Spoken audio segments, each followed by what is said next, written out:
very respected speaker of this evening, CA Deepjee Singhal, Secretary of SIRC, CA Panaraj sir, members of this great profession. Very good evening to all of you.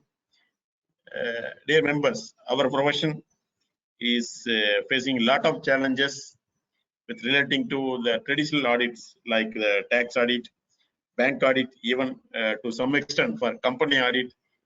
At the same time, in the positive side, we are getting great opportunities like the forensic audit, insolvency, valuation, and the advent of new technologies and the technological gadgets in the field of information technology, which has a bearing on our professional services like the blockchain technology, fraud detection, the cyber security. For everywhere, the government and other stakeholders getting a lot of data using this artificial intelligence and other technologies. It is therefore the prime objective of SIRC is to conduct various programs to impart additional knowledge to its members and creating awareness about the new professional opportunities and equip our members to face the challenges and convert those challenges into an opportunity. Our profession has been witnessing enormous amount of professional opportunities and the scope of work in the technology front, where innovations in information technology like the audit using artificial intelligence, using the blockchain technology, cloud accounting, the data analytics, these things have come to play a pivotal role. It is therefore necessary that the members are kept abreast on the features and the benefits of these technologies to enhance our professional services with a better quality. Keeping this in our mind, we have organized this excellent program for which we have with us CA Deepjee Singhal to speak in the topic of data analytics for auditors with practical case studies. On behalf of SIRC, I welcome him for this excellent and well-meaning program, and thank you for accepting our invitation and addressing us. I'm happy to welcome each one of you, each one of the participants for this excellent program, and my sincere thanks to all the participants for our active participation for all the programs of SIRC. With this, I request Secretary of SIRC, Panaraj sir, to introduce the speaker of this great evening. Good evening, Chairman, and thank you for setting the tone for the day's program. I take the pleasure of inviting introducing the erudite and experienced speaker for the day, Deepjee Singhal. Good evening, sir, and I am happy to introduce you. And from academic front, he has graduated in science from Bombay University with major subject being chemistry. I am also a BSc chemistry man, sir. He went to complete his chartered accountancy and presently is a fellow member of the institute. And he is also a certified internal auditor, IIA, INC, Florida, and USA. He is a certified ERA trainer for enterprise risk assessor from Methodware Limited, New Zealand. From work profile, he has been involved in setting up a risk management mechanism, reviewing and setting up internal control structures, internal audit services, and business consultancy on design, documentation, and implementation of systems and procedures. He speaks and trains regularly at professional forums of ICAI, ICAI, IIA, and ISACA. He also organizes training workshops for audit and finance professionals and is actively associated with activities at SAMA, SAMA. He has jointly designed a course on internal audit studies for Bombay Chartered Accountants Society. Very great of you, sir. He has co-authored research papers on internal audit on behalf of IIA, Inc. and Florida, USA. Internal audit, an empirical framework on small and medium enterprises in Indian environment and future of internal audit. with this extraordinary background, I introduce the speaker to the audience, and I request you to take over, sir. Over to you, sir. Sure. Thank you very much. I'll just share my screen. Is my screen visible, please? Yes. Visible. Yeah, okay. Yes, sir. Thank you very much, respected chairman of SIRC, Jalapati ji, Panna ji, the secretary, for your kind words and for the excellent introduction. Thank you very much to all the participants. I'm told there are 250 plus participants today. So thank you very much for attending the session on data analytics for auditors. As the chairman said, it's a very relevant topic for today.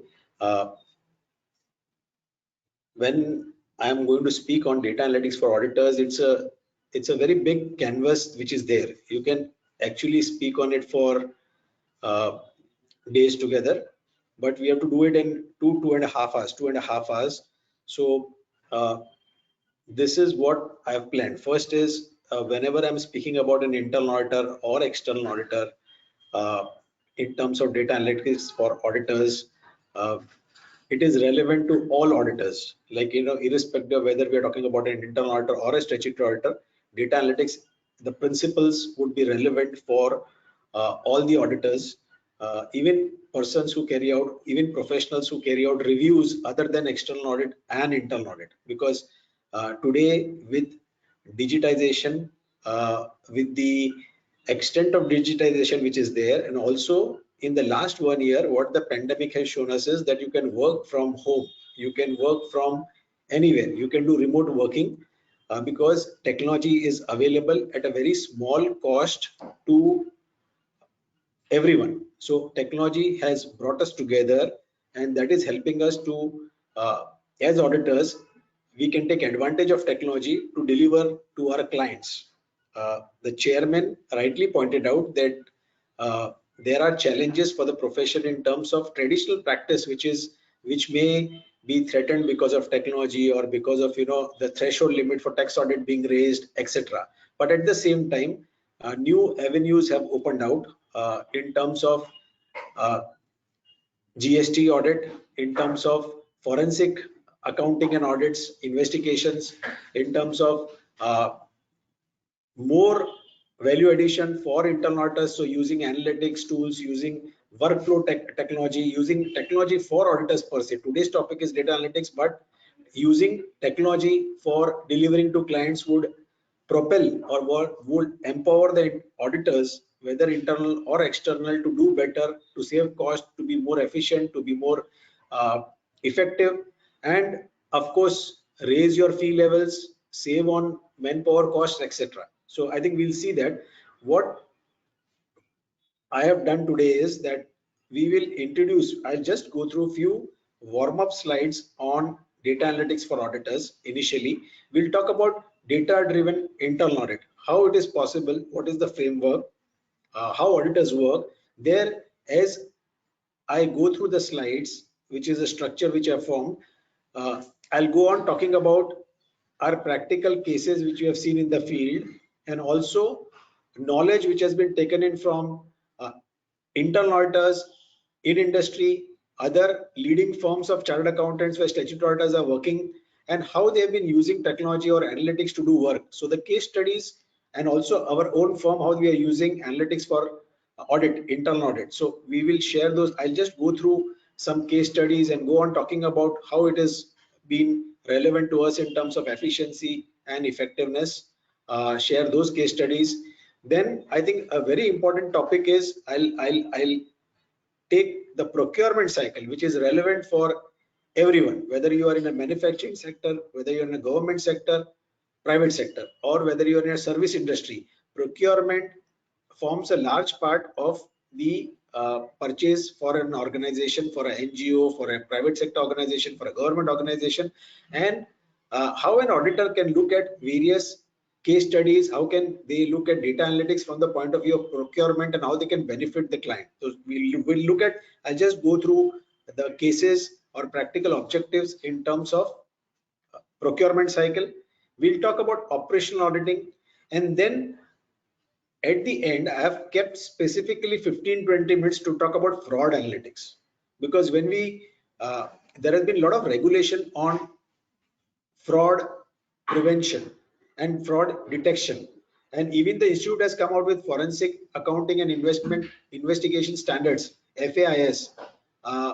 It is all, they are also going to come out with more standards on FAIS. The first set were released, I think, almost 3 to 4 months back, and more such standards would be released. The exposure draft is already in the with a lot of people. So I think it's important that we talk about fraud analytics, and data analytics for auditors would be incomplete if we do not devote some time to understand how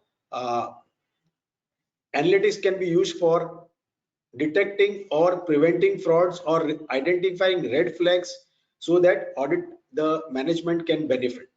Because I think we have seen also a number of cases in India and even abroad in terms of major failures, corporate failures because of fraud, and the statutory auditors were under the lens. Similarly, we find a lot of organizations, when something goes wrong, then the internal auditors are also called upon, or why they could not detect such things earlier. So I think there's a section which I've kept at the end for fraud analytics. And what we'll do is, after 1.5 hours of my talk, maybe a 1 hour of my talk, or 1 hour 15 minutes of my talk, I'll have my colleague Jairam Rajshekhar use a tool, a CADS tool, and present case studies. So again, there'll be practical case studies of what a CADS tool can do, what a data analytics solution can, as how a data analytics solution can assist a statutory auditor, external auditor, and an internal auditor, or any person who's carrying out review, any professional who's carrying out review. So there'll be practical again case studies which he will present.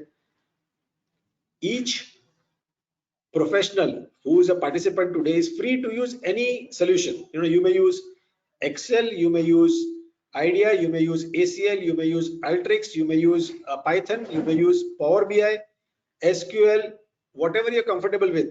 I think what is important is a professional has to use some solution, has to use some technology to actually do data analytics, which is very relevant. So, and I know from experience by working with professionals across the country that a lot of professionals in the country have already adopted various solutions, but we have miles to go. So I think he will demonstrate through the IDEA interface, but I think what is important is you focus on what is possible, what is practically possible in the area of procurement, in the area of sales, in the area of fraud analytics, and he'll take you through some specific case studies which will allow each participant to understand the possibility, the imagination, because data analytics is only as good as the imagination of an auditor who is using analytics to really mature and go forward. So I think with this background, let me quickly start off by giving you some warm-up slides, what data-driven audit, and then go on to the various aspects that we have discussed.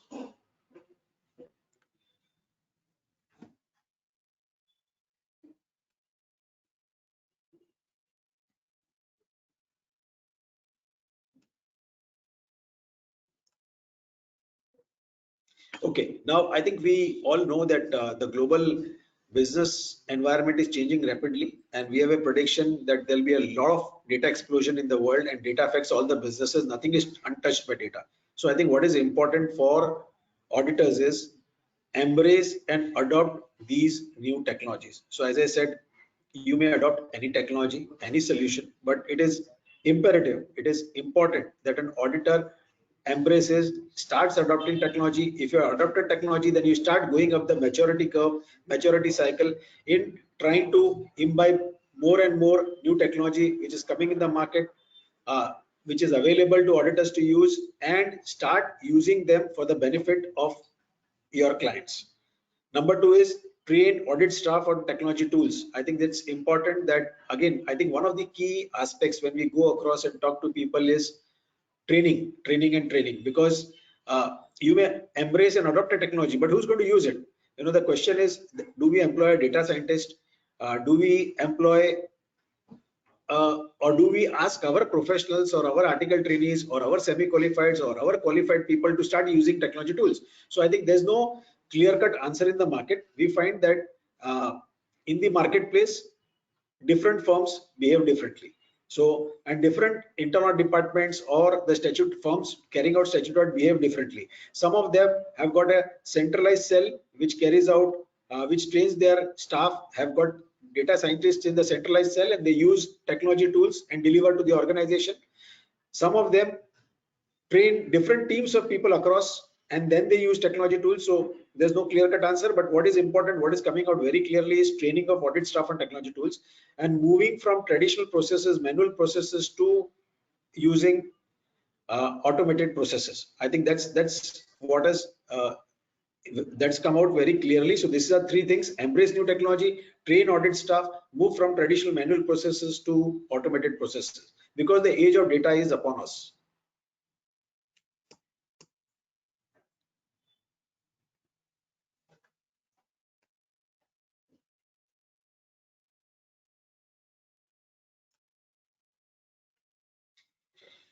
Now, one is that if you look at the finance and accounts function, the compliance demands also has increased tremendously. So I think again, that is a challenge for finance and accounts. And the top priority for accountants is that, adoption of data analytics technology, optimization of existing technology, and training accountants on technology. So as we talk about auditors, I think the same goes to accountants.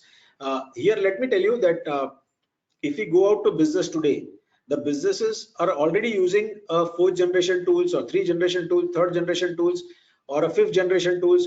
Most businesses, even medium scale companies, organizations, or large scale organizations, are using an ERP tool. They are using diagnostic tools within ERPs. They are using dashboards. They design reports for themselves. They use real-time reports or dashboards which process owners can view. And if you look at auditors, maybe they've started using technology, but they have not arrived there. So I think if you have to compete, if you have to look at how finance and accounts are ranking the priorities for their businesses and adopting technology, similarly, the auditors would also have to move towards the data-driven future, that is using technology for, as the business is using, the auditors will have to use. So I think this is just a slide to show that finance and accounts and businesses are moving towards using technology, and we have to catch up.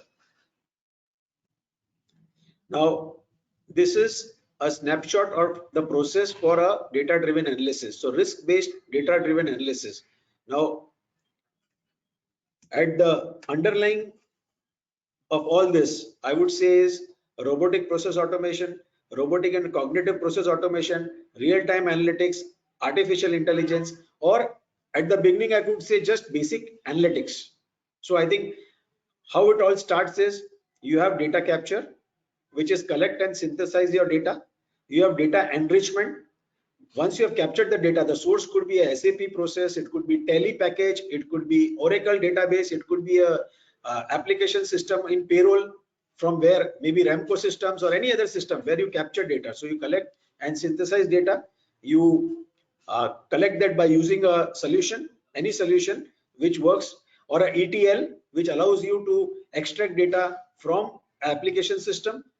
You enrich the data, that is modify, rationalize, normalize your data. So you will work on data to ensure that it is normal data which can be validated. So whatever files you take in, whatever tables you take in, they are rationalized, they are normalized, and then you do data validation. You validate and authenticate your data. Now this is a very important step where we find that many times the auditor goes wrong. Why? Because you, in your hurry to do an analysis, in your hurry to complete the job, you capture data, you normalize it, you perform the objectives, reconcile it, and then report it. Basically, one forgets to validate the data, because you have taken it from a source. So it is important to validate the data from the source to see that the data which you are going to work on, which you have downloaded, which you have obtained directly from the source data, is the right data. So the control totals are right, the number of fields are right, and what you want to do with it. So it has to be validated. Once it is validated, then perform, of course, the process actions. We will look at procurement case studies, we'll look at number of case studies. So how you perform the process, how you process the data, how you reconcile it.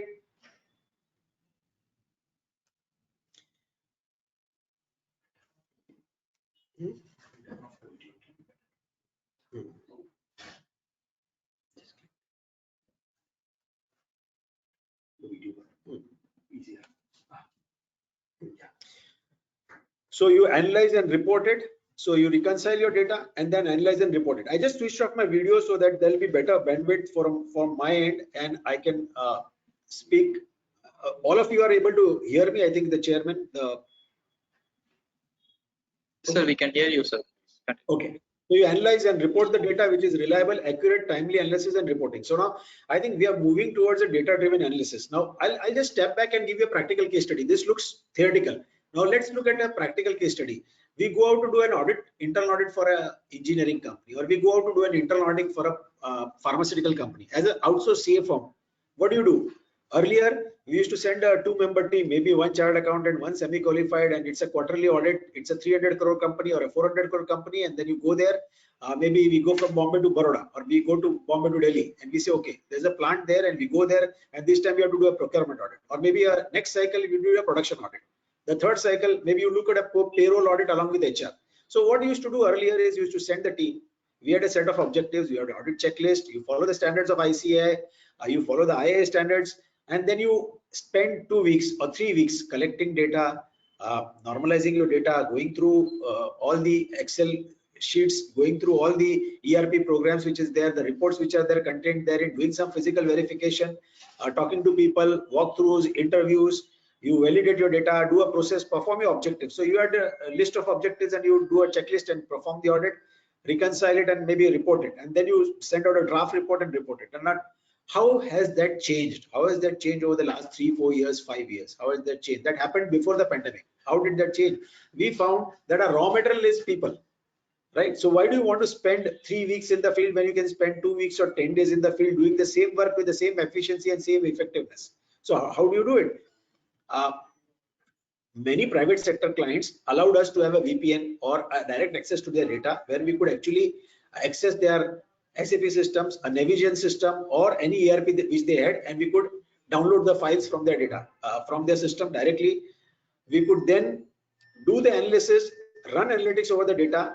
Suppose you had a set of 50 or 60 tasks to be performed, 60 objectives, 60 tests to be done on procurement data. Maybe 3 or 4 of them were physical verification. So you leave that out, but the rest were all, you're actually working on computers. You're only working on analysis. So you run all those tests in a day. You can complete all the tests. You'll get a list of deviations. You'll get a list of how the data is not behaving as per what it should behave. And you send all those files out to the procurement department, to the respective people, saying that, okay, I'm arriving on so and so date and let's go through this together. Let's find answers why this data is not behaving in this fashion.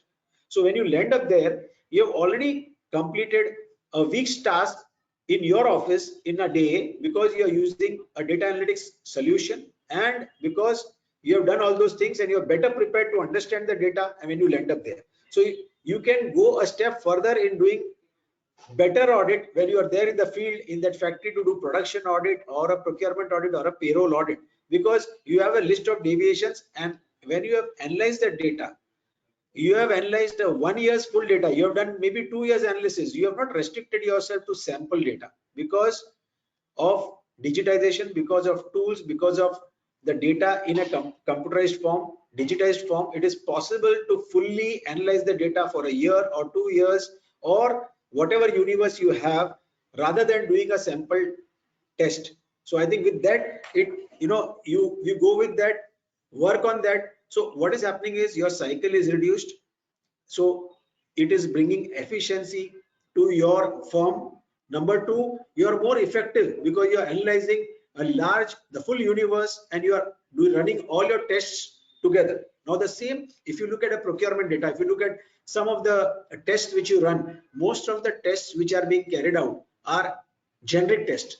If you are looking at accounts audit, you look at a general ledger test, a test for general ledgers. How do you look at accounts payable, accounts receivable? So you can run those tests. If you're looking at treasury function, you can run those tests. If you're looking at procurement, you can run those tests. There'll be some tests which are specific to an industry like a pharma company, or there'll be some tests which are specific to maybe a container freight station when you do audit of a container freight station, a logistics company, or maybe a forging company, forging unit, or maybe a bulk drugs would be different and formulation plant would be different. So, you know, you can always build that differently. But since you are associated with the client over a period of time, whether you're carrying out a statutory audit, whether you're carrying out an internal audit, you can build your tests and you can then deploy them or use them on a yearly basis if you're a statutory audit, or maybe a 6-monthly basis, and if it's a public listed company, and or for an internal audit you can run it every quarter or every month. If you have a big team placed out of that audit place out of that client, you can do that. But I think what is important is you are basically going to follow the process which you see here. Now if there is an in-house department, if there are repetitive tasks, and if there is an in-house department carrying out internal audit and professionals, chartered accountants are employed to carry out internal audit, then maybe for a routine continuous control monitoring or a continuous auditing, you may employ robotic process automation. So you may have a RPAs bots which can be used where they can, you know, pick out files, they can analyze that in a particular way throughout the deviations, throughout the results for the auditor, and then you can look at it. So, you know, maybe throw it out to the process owner, throw it out to the auditor, internal auditor, and you can look at it. So robotic process automation can be employed where you have got standard routine tasks which can be which need to be analyzed.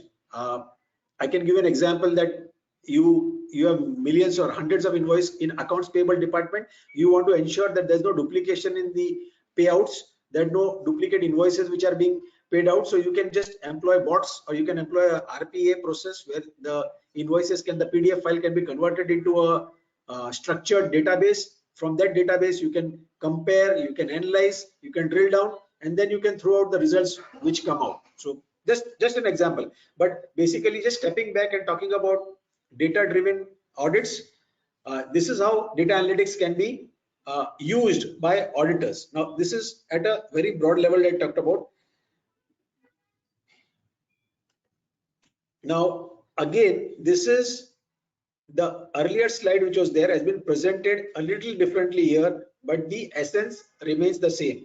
So you take data from a source, you understand the entity, data and influencers, you have GL and sub-ledger transactions, you have a trial balance, you work papers which are digitized today, you have insights. So you carry out a data-driven audit engagement. So a statutory auditor will look at risks, the evidence, any additional procedures you need to run, documentation, there will be deliverables which will be delivered to the client. And of course, at the bottom, at the underlying for all this would be analytics. There will be some machine learning, there will be some artificial intelligence. The chairman talked about blockchain. Yes, there will be some blockchain if blockchain is being employed. There will be third-party tools, third party, for example, you can have confirmations from banks. So you can have confirmations come in automated, you can look at those confirmations and you can use analytics to look at, transform those confirmation, files which you have received, PDF files which you have received, or files in Word format or PDF format. Usually you'll get it in a PDF format. You can compare that with your bank, you can compare that with your ledgers, and you can just see whether the data is right. So for a statutory auditor, that makes a lot of sense to do that. Gives more reliance, gives more trust, because I think we all know of cases where due to confirmations not being in place, things have gone wrong. So I think just one example of third party, but analytics, AI, blockchain, third party. So again, data analytics is at the core for statutory auditors and internal auditors. Now we can say the premise for analytics for auditors is it's not nice to have, but a must have. So information is the oil of the 21st century and analytics is the combustion engine. That's what people say. And I think you would have heard that a number of times from people. And things get done only if the data we gather can inform and inspire those in a position to make a difference. I think rather than saying that, rather than going and talking about it in internal audits, you always say that rather than going and talking about to clients in terms of that, if you do this, you may save money, or if you do this, this has happened.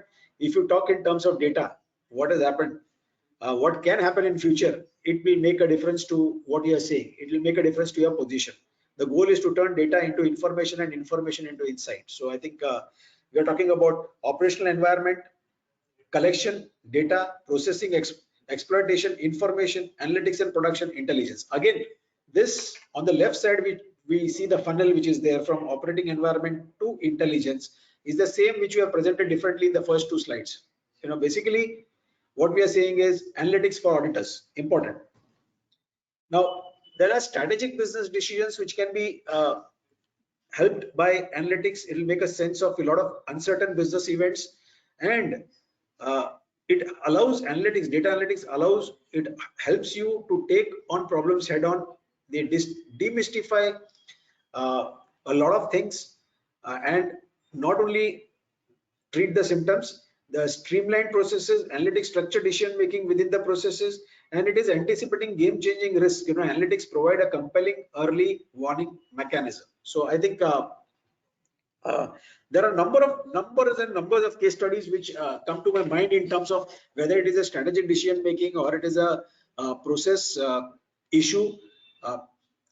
I can give you number of examples, like if you are analyzing your procurement data. If you're analyzing procurement data, you can see the trends of what's being happening, what is going up, what is going down, and decision can be taken whether suppose you're looking at packing material and the trend is going up, so you can say that with respect to production, if it is not correlating properly, there's no correlation between production and packing types of packing material which is being used in a huge factory with different geographical units, then I think something is definitely wrong in terms of maybe wastages at the packaging material level. Similarly, I think production and overtime, maybe Jairam will show you a case study, production and overtime. If your production is not going up and your overtime is going up, again a correlation case which data can actually show you in terms of trend. There are a lot of decisions which can be taken based on how you analyze your data. So such a lot of data is available today in organizations that if we start analyzing the data, you can streamline a lot of processes. Let me give you an example. In an organization, we were discussing the receipts, the receipts of a major raw material for a very large organization. I'm talking about upwards of 1,000 crore unit where the receipts of material was happening, and they were saying that booking of bills, it takes almost say maybe 2 weeks or 3 weeks. Now we said why? Because why it is not posted to the ledgers immediately. So we looked at the process, and I'm cutting it very short for you. I'm not getting into the specifics, but you started analyzing the time that, okay, the time material is received at the gate and you receive the invoices with the material, then it goes to stores, from stores it travels to maybe a quality check, from the quality check it goes to, it's happening in the computers, but it is paper is also moving along with that, and then then you're going on to giving some score for, because if you are a ISO company and you want to maintain that, you want to maintain your quality matrices, so you are giving a score to that. And after that, basically it comes to accounts, and then maybe one person posts it, then the second person looks at it, and then after analyzing all the cycle time and all the processes, we said if we cut down maybe 3 steps in that, and if we are in a position to still maintain 100% control, absolute control over the things, nothing can go wrong. What can go wrong? We analyze that, discuss that, and what we found was you can do that in 3 days. Maybe you can do that in 2 days, 48 hours, maybe 3 days. So what would take 2 weeks or 3 weeks could get done in 2 or 3 days. Now, I think streamlining processes. So I'm just saying that analytics, analyzing things, the process time, what was being done, how it was being done. So you employed analytics and looked at it. Similarly, in production process, in terms of transportation issues, in terms of number of other issues, analytics will help in terms of strategic decisions, in terms of taking problems head on, streamline processes, and also provide a compelling early warning mechanism so things can be prevented early. And especially analytics can provide a compelling early warning mechanism in fraud analytics. I think that's one area where it has been very adopted. It has been adopted and it will be used very well. Now, I think I talked about the entire data sets and using data from any source. There was a time, if I go back 20 years, if I go back 15 or 20 years, then you go to the audit committee and say that, this something has happened in payroll, so we have paid out more. in a particular month, and they would say, okay, let's rectify this, and it's very nice. Today you go to an audit committee and say for a particular month you have paid out more, and they, first of all, I think there are two questions which the audit committee will ask you. The first is, why was this not detected earlier? This is the first question which will come to you, because you'll not get any praise for detecting what has happened in an internal audit. They'll ask you why this was not detected earlier, number one. Number two, is this the only instance in the entire data set, in the entire 1 year or entire 2 years, what has gone wrong? So you please quantify that. Please look at the entire universe. Don't tell us that this is a sample you did for 1 month and you found something wrong. If you found something wrong, extend it to 2 years. Tell us what went wrong and how we can correct it and why it was not detected. So I think we are talking about entire data sets, using data from any source, even from a text file or even from a PDF file. You can extract and you can actually look at the entire universe of data which is there and then start using it. So as you go to the management, as you go to the audit committee today, the questions which are asked are much different from what was asked previously, because today it is possible using tools, using solution, using technology tools to look at the entire data sets, and that is a major change from what was happening in audit maybe a few years back, 10 years back, 15 years back, 20 years back. And the decision making that enables both the auditor and the auditor to find more value in an audit, enabling management to minimize risk,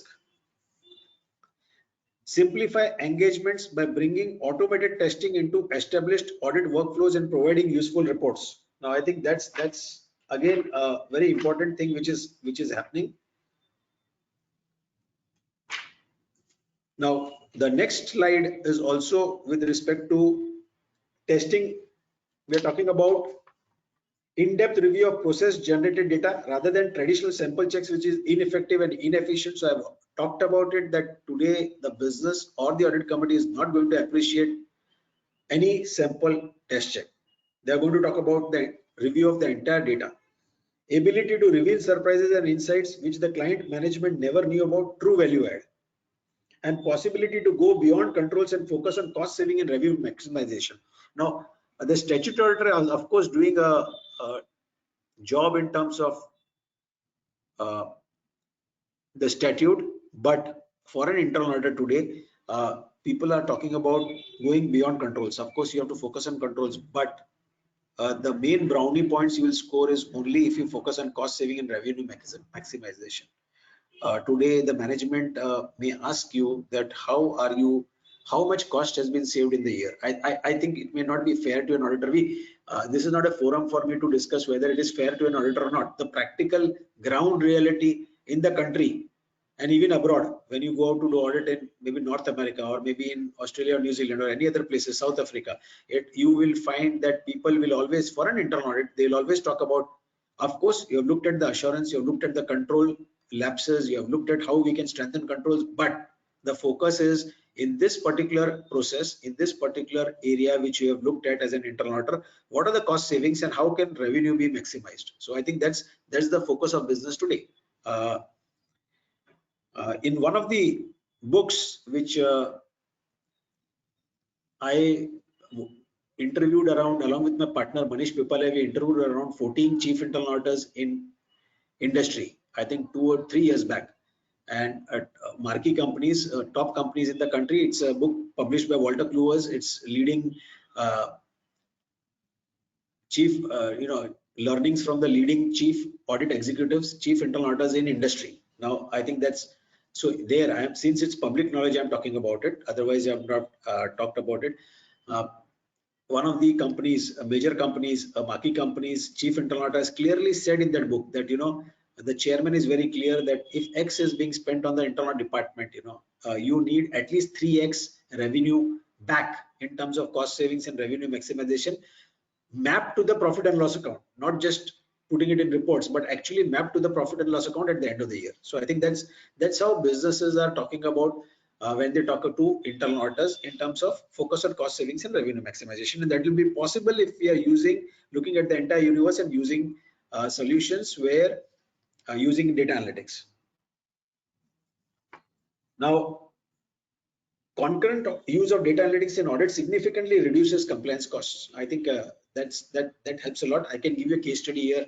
Again, there's a logistic company, a large logistic company in Bombay, and they used to have a problem that they used to have 25 regional offices where they used to have regional accountants, and things would go wrong, maybe in terms of compliances, TDS, or earlier regime. There will be a lot of as chartered accountants, we know there is a whole list of compliances to be done, on payments to be made, and on data which is there. So basically, when your expenditure and a lot of other compliances which is done. Now the CFO has to report to the board that all the compliances are in place. We know all those regulations about all those things, and how do you ensure that everything is running right? So I think they had their own ERP system, and they employed data analytics.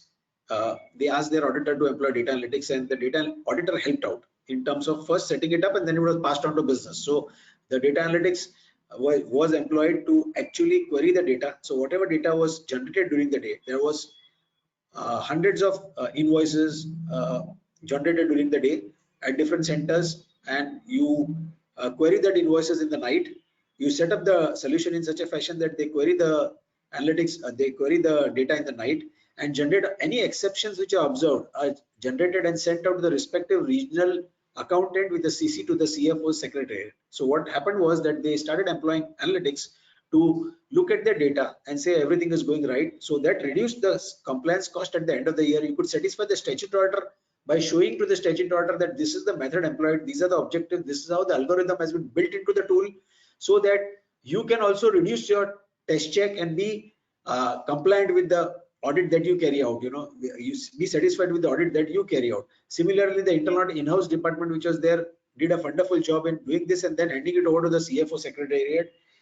Like this, there are a number of examples which we talk about in terms of payroll. When a new system is set up, you can actually benefit in running data analytics simultaneously to the tool which is being used to ensure that nothing more or less is paid out in the payroll system for a very large company. And also framework to automate complex MIS reports through macros. I think what it helps is, now this is not the job of an internal auditor or an external auditor, but I'm just mentioning that these solutions are being used by organizations where they have got different smaller organizations where they have got a lot of multiple units where they do not have a system consolidation. So what you do is you get data from different sources, different geographical units every month, every fortnight. You need to consolidate it and you need to analyze it. Now this can be automated by a RPA or using data analytics tools where they can actually merge, they can sort, they can bring it together, consolidate, and also generate exceptions, which can then be looked by business. So I think this is used more and more by businesses and also employed by auditors to then audit this kind of data which is available. So that is why I mentioned this. This is the maturity model for data analytics. I will not get into each one of these areas, but you have initial, which is no or limited capabilities for an auditor, and then you have developing. The organization exhibits a basic set of capabilities. When I talk about organization, we are also talking about a CA firm. So a CA firm exhibits a basic set of capabilities, then you become defined. The capabilities are developed and adopted consistently. You get into advanced level of analytics or a maturity model where capabilities are well developed and practiced with appropriate governance. And then of course, you have got leading areas where capabilities are well defined and institutionalized. So I think this makes it really interesting. So I think we will find that CA firms are at all levels. We find a lot of CA firms which are at the leading levels. We find a lot of CA firms at the initial level, and many of them are in between. That is, capabilities are developed and adopted consistently, but defined or developing or advanced. But being an optimist, the best part is that we find that most professionals in the country have started adopting data analytics in a big way. So whatever tool you employ, whatever solution you employ, but you have started employing data analytics because there is no other way.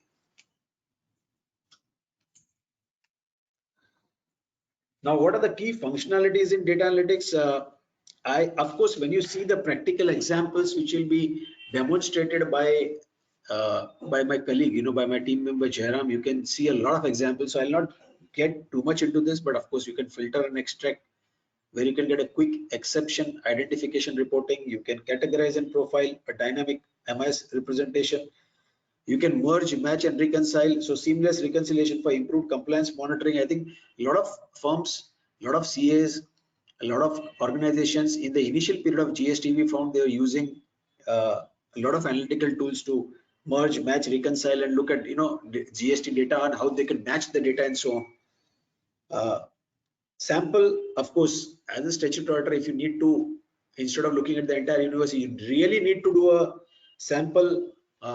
You need to draw samples. Then you may use an analytical tool so that it is scientific, and then it will be stored as an evidence for the statutory audit firm that this tool was employed or a solution was employed to draw samples, whether it is random samples or monetary unit sampling or stratified sample, or as per the standard, what are the samples, kind of data, the samples which you draw, and then there is evidence. Similarly, we find in IFC exercise, a lot of large organizations or even medium-sized organizations, they employ tools or they employ solutions to draw samples, because that way it is more scientific and that can be stored as an evidence on how the 25 samples or the 40 samples have been drawn in the IFC exercise. Otherwise, you may say that you just drew some samples and said everything is fine. So what is the basis? Track duplicates and observe gaps. I think this is one of the most used function of any analytics tool, which is tracking duplicates and observing any gaps present on completeness of data or otherwise. Trend analysis, I talked about trend analysis in terms of overtime and production. You will see more such examples. Generate forecasts for performance monitoring, chart, graph, storytelling through visual imagery. I think that's again important. You will find that everything what is analyzed is possible to be seen in terms of graphs or charts or trends, and which becomes compelling when you present it to the top management, when you present it to the process owner, when you present it to the audit committee, because storytelling through visual imagery has tremendous impact on the person to whom you are presenting the data compared to raw data or in basic format. So I think that becomes important for an auditor. A lot of statutory auditors present data to audit committees in terms of reports, their management reports. The internal auditors always do it all the time. Sorry. So I think it is important that one looks at uses tools, because then it is possible to immediately convert the data into graphs, charts, trends, immediately export it to Word or Excel, and then present it to the management in the form you want to present it, or take it to PowerPoint and then present it, or maybe take it to Power BI and then make dashboards, look at various visualization features and then present it to the management. Now, I'm not going to spend too much time on this particular area, but analytics for finance and accounts, of course, areas for application, because today's topic is more of for auditors. But as I talked to you earlier, we know of number of businesses, small businesses, medium businesses, where the consolidation of business segment-wise accounts into group financial statements and reporting schedules are done using analytics tool, because ultimately what does the analytics tool do? They were not meant to do this. They were meant to but the analytics tool allows you to drill down, merge, reconcile, consolidate. So if it allows you to do that, you can actually run those commands and do this kind of reporting schedules. Reconciliations like GST reconciliation, TDS reconciliation, of course, this was what an analytics tool can easily do. Trend analysis of earnings versus projections, and the last is a insurance case study. So I think I'll skip that. More examples is, of course, financial ratios. You can build those algorithms, you can get all those ratios. You can look at scrap versus production trends again, cost management, reporting, monitoring, measuring and monitoring operational effectiveness like process time lag analysis, etc. This can be done during the internal continuous control monitoring, where you can fix up targets, you can fix up dashboards to continuously look at data every fortnight or every month, and then analyze them to see what is how are you performing on those timelines, and then work with process owners to improve the timelines, to cut down cycle time, to improve the efficiency of the processes per se. So I think this is one area where again analytics helps a lot. Now, I think with this, I'll come to case study on analytics and procure to pay. So now procure to pay, as I said, is one of the major areas of success with data analytics. The main objective is to check for validity of items. This encompasses supplier overpricing, invalid invoices, fraud of various types, accidental duplication, and simply picking up out of control expenses. So once when we sat down to analyze what could be the control objectives in procure to pay, I think we came up with almost 70 to 75 objectives or audit tests which could be built as an internal auditor to look at procurement area.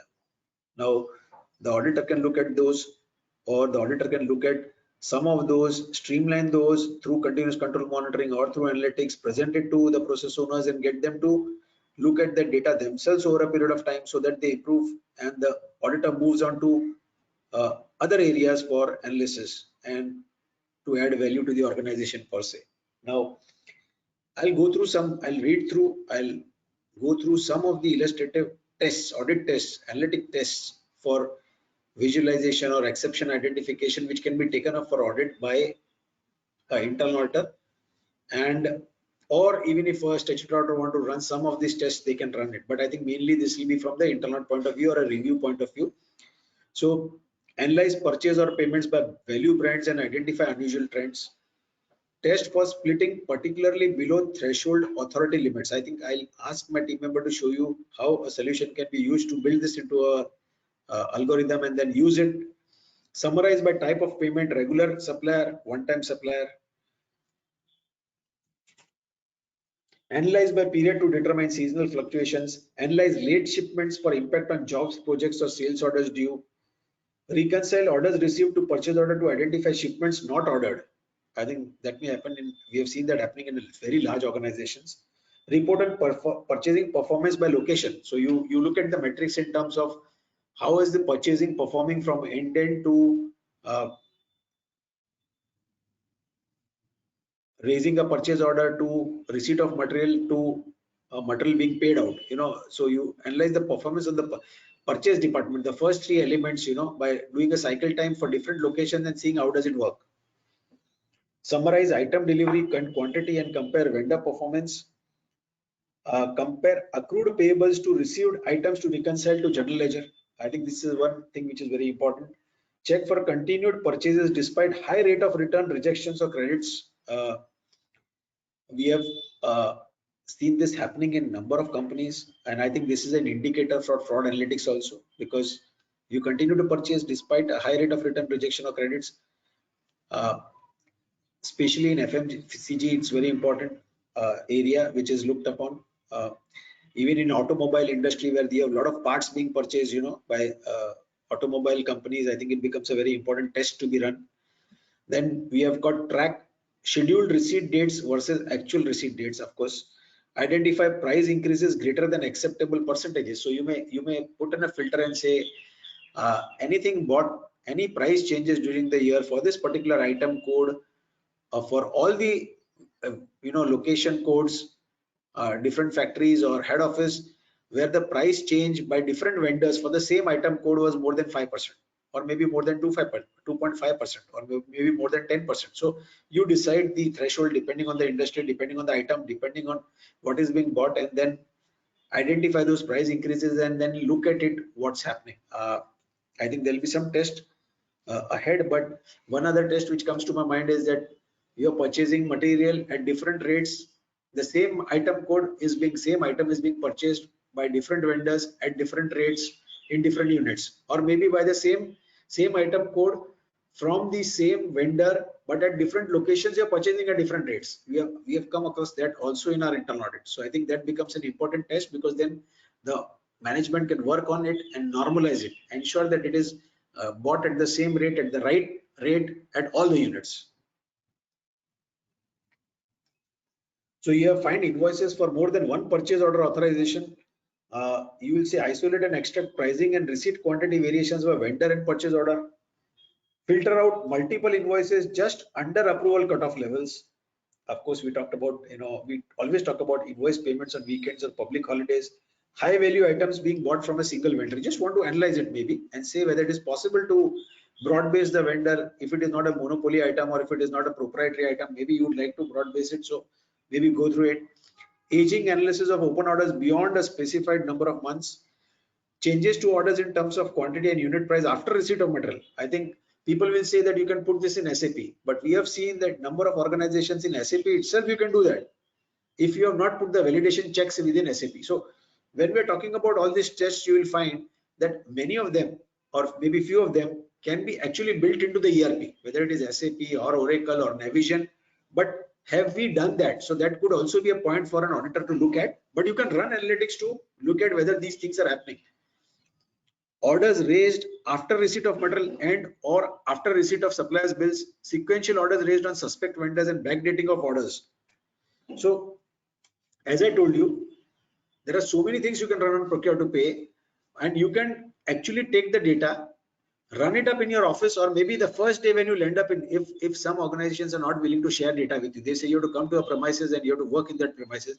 Then if you land up on the first day, first 2 days, if you just spend cleaning the data, getting the data and running all these tests, you will find you have a lot of data to talk about, lot of data to ask in terms of to the process owner, and a lot of audit objectives which you want to sit down and talk to the organization to improve the process per se. So same material being bought under different material codes, same material being bought from the same vendor at different payment terms and or delivery terms. I talked about this earlier. Payments to vendors initiated and approved by the same user. I think this is segregation of duty test. So you could look at that.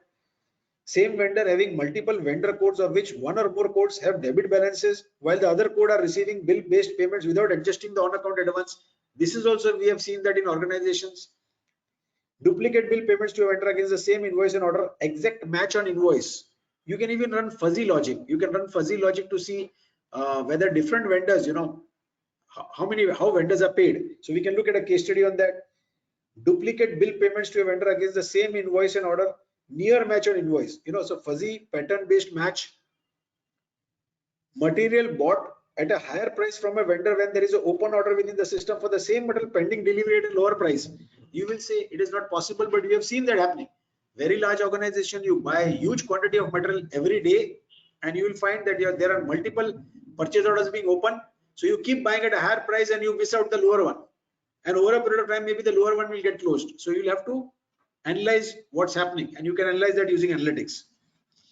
So I just picked out a few examples of Procure to Pay to just show what is possible, and this was not possible in earlier era or earlier regime, 15-20 years back, when the data was not fully digitized, because you'll pick up sample data, you'll analyze that. But today, with digitization, with data being available in ERP systems, with data being available which you can extract in terms of a PDF file or an Excel file or a Word file or a text file or a HTML file, when data is available in different formats, it is possible to take the entire data, analyze the data, normalize the data. First normalize the data, look at the control totals, then run tests on them and look at the entire universe. So this becomes easy for an auditor to add value to an organization and demonstrate the value addition to the organization per se.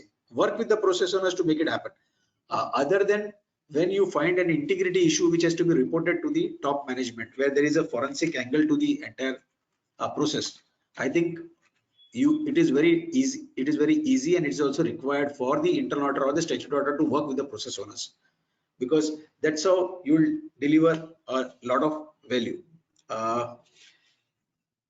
Let me also take up the operational auditing part. It is now 6 o'clock, so let me just take 15 minutes on operational auditing. I'll stop there and request Jairam after operational auditing to show you some case studies for 45 minutes or something. Then I'll get back to you and talk in terms of fraud analytics, take you through the fraud analytics regulation in the country and also how analytics is being used to detect red flags. And then maybe Jairam can show you some examples on fraud analytics also. So let me just go through this operational auditing. Review is mainly focused on business processes, systems, as well as internal controls, which is the main objective to improve productivity as well as efficiency and effectiveness of business operations. So I'm not getting into what is operational auditing. We all understand that, but we can deploy analytics to improve business operations by analyzing managerial, administrative, and operational aspects of business processes, identify areas for cost rationalization, capture shortcomings in business processes to remove bottlenecks. I gave you an example about how you book a bill. It used to take 2 weeks, now it takes 2 days. So that's operational efficiency per se. To do more with optimum amount of resources available and allocable. Of course, you can risk rank. There's an example, you risk rank and profile of branches in insurance lines of business basis of the claim paid to premiums collected. Then you can of course map the hourly manpower cost versus service revenue charge outs to customers to identify location wise, service vertical wise, time period wise, best and worst margin centers. There are some operational case. So for each industry, there will be operational case studies. When we go to a container freight station, we have got maybe 10 or 15 objectives for operational auditing. You go to a hospital, there is another list of items which is there. You go out to some other industry, there will be those items. But in short, what is important is you can employ analytics to carry out operational auditing as an internal auditor, as a management auditor, as a review professional, to demonstrate or to add value to the operations, business operations, and to the company as a whole. So I think this is what was being brought out in this thing. I am not getting into, I talked about hospital case study. The first example which you see on the screen is you look at the dates of service for outpatient care to dates of admission in hospital, revenue administration and management to identify any short billing or lost charges by matching supplies used to bill. Matching property taxes levied to property registers to ensure missed tax charge out for properties. There, I think this is an example where we talked about where we're working for a government organization. So we looked at how it has been missed out. Report on correlation between items ordered, shipped, rejected, and poor quality claim debit notes. Again, this is an example for a large engineering company where you looked at this and said, okay, you have missed out on the debit notes per se on quality claims, and that was huge. So again, a lot of value add in operational auditing. Maybe one of these examples could be shown to you in practice. Jairam, do you want me to cover the fraud part now, or do you want me to cover later? I think you can. I think what I'll do is, it makes sense for me to. I think it makes sense for me to take a break now and ask Jairam, so that you will get a different voice, a different speaker, a different person talking to you and showing you case studies, and then I'll join back to carry on speak about fraud analytics. Jairam, over to you. Yes, please. Thank you. Okay. So, good evening, members, and thank you, Deepjee sir, for that. What I would like to do over the next 45 minutes till about 7 o'clock is show you what are the various benefits which auditors can obtain by using data analytic tools. For the purpose of my presentation, I'm using IDEA software, but as Deepjee sir mentioned, there are multiple tools available. My examples which I'm going to show, the use cases I'm going to be showing, are largely cases which statutory auditors and internal auditors deal with on a regular basis. So let me open up the software for data analytics, that's IDEA software. Now, when we are starting any project, like let's say we are planning an audit, we are carrying out a data analytical activity, there's always a learning curve, right? Knowing which is the right combination of functionalities to use within these data analytic tools. And at that time, if we can leverage pre-built analytics within these tools, which will help us identify low-hanging exceptions, patterns, outliers, maybe red flags, it helps the user with the facilitation of the analytic cycle. So the first case study I would like to take up is, I have a sales daybook. Okay, it's a sales ledger, and I'm just going to import that into the data analytic tool. So you can see this is a simple drag and drop where the software is where the data is available within the data analytic tool. And this file contains standard information like invoice details, customer, product, pricing, quantity. Now, I would like to identify what are those critical elements in the data which the software can offer to me in terms of pre-built analytics. Now, remember, whenever you decide to go for a data analytic tool, there's a learning cycle which is enabled through training. So organized training, maybe even unorganized training. So at that stage, if you can have certain ready-made reports made available to each one of us, it justifies the investment in the data analytic tool and makes the process much more enjoyable for each one of us. So essentially here, we are able to leverage a feature called the Discover, where you just click a single button, Discover. And what it does is, it runs around 50 plus pre-built analytics in the background, and those analytics are being refreshed periodically. So now you can actually see what are the kind of analytics we are getting. We are identifying from a revenue recognition point of view. So if you're, let's say, testing the revenue, you can see we are getting 0 sales. You're getting negative sales. Right now, these are potential exceptions. You're getting 2 duplicates on the invoice number. So not only are you identifying the count of exceptions, you can actually drill down and study the line items contributing to that particular exception. So you can actually see that these are the invoice numbers which are repeating in the data.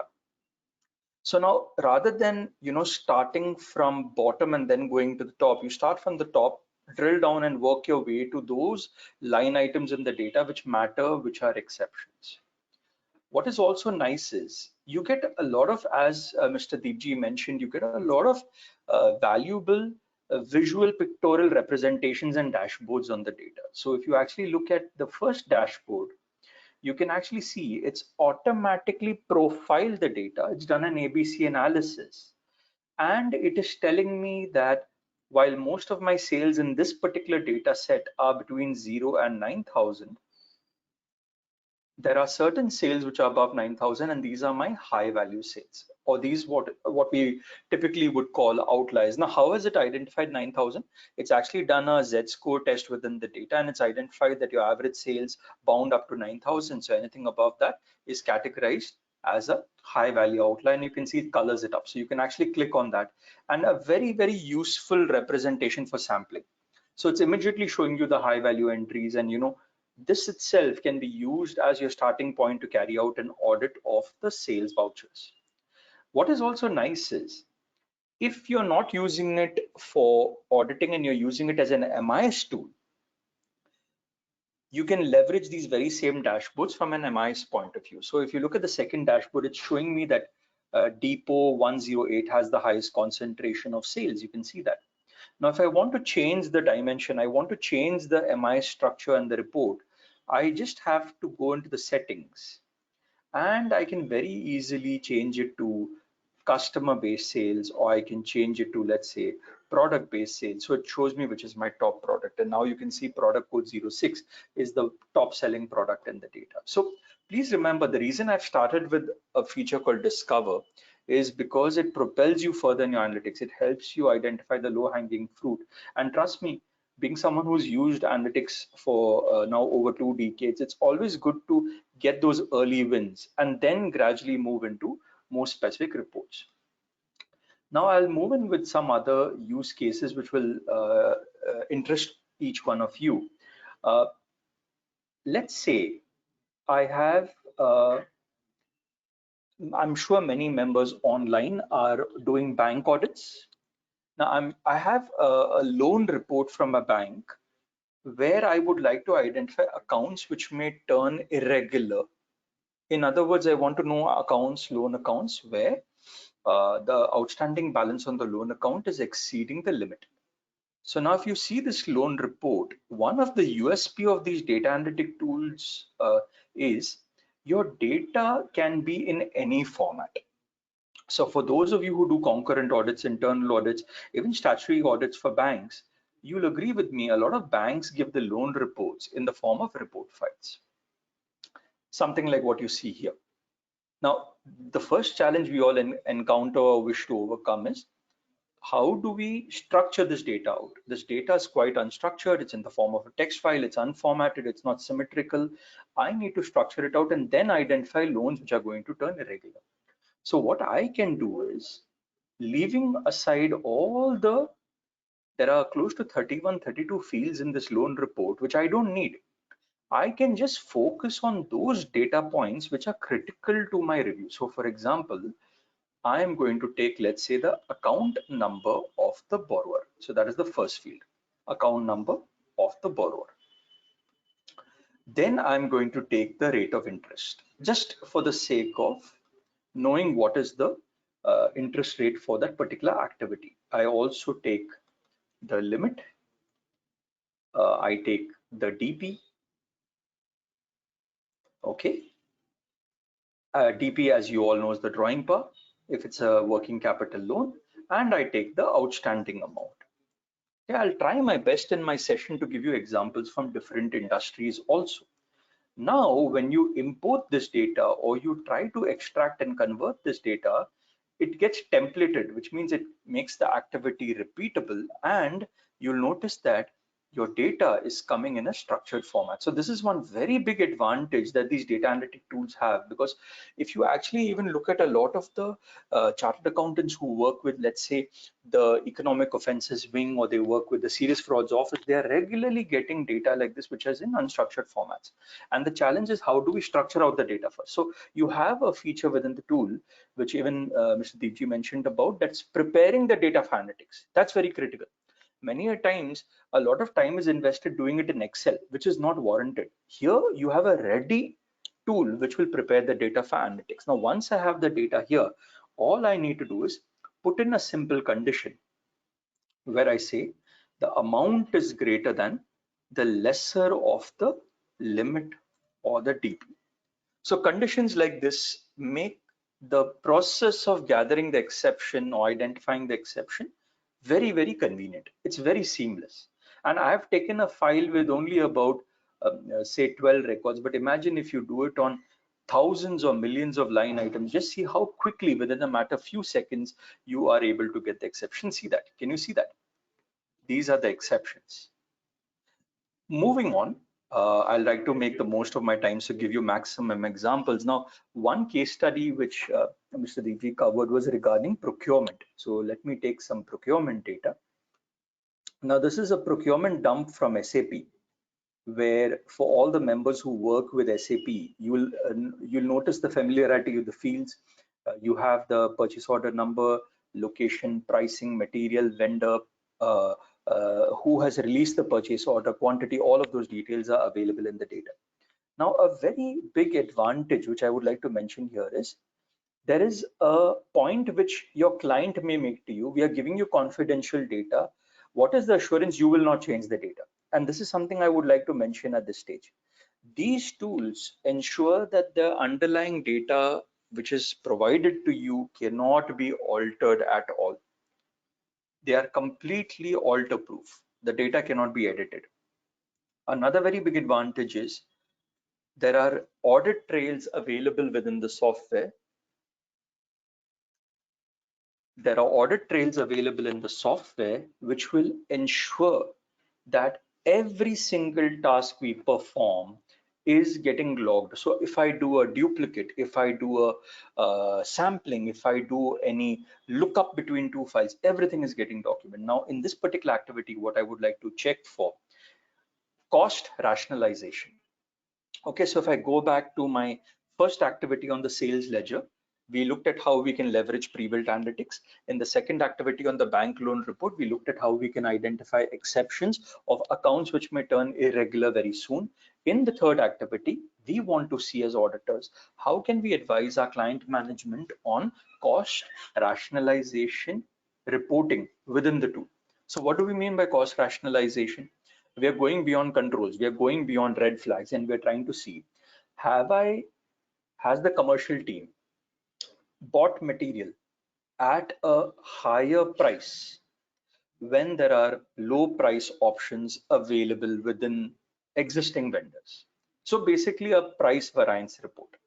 Now, the first thing which conjures up in your mind is the moment I'm saying I want a price variance report, does that entail extensive coding? Does it entail programming? Does it require you to have knowledge of scripting, code writing? So we would like to lay this concern at rest right away, that the advantage of using these tools is you have ready-made custom built functions which enable you to use dialog boxes and not coding, programming, algorithm script writing to achieve your result. And that's why you'll notice these tools can be leveraged by auditors very easily. So what we do is we do a simple dedupe on the data. You notice it's opening up a very simple dialog box. All that you and me need to do is know the data, know the field names, and know what the fields represent. So we basically look for the same material bought at the same location, okay, having the same, let's say, quantity, okay, the same unit of measurement. Let's say we also take the same currency and date. So we're looking at material bought within the same time period, having a different net price, okay, because our objective is cost rationalization and we want to identify someone who has maybe either deliberately or inadvertently raised a PO on a high cost vendor. And we just simply call this a PO rate variance report. So now you notice nowhere in this report am I doing any programming, coding, algorithm, script writing. I am just simply using a dialog box. I know what I want. I know what are the fields in the data. I'm leveraging those fields. I'm putting it into a dialog box and I'm getting my result.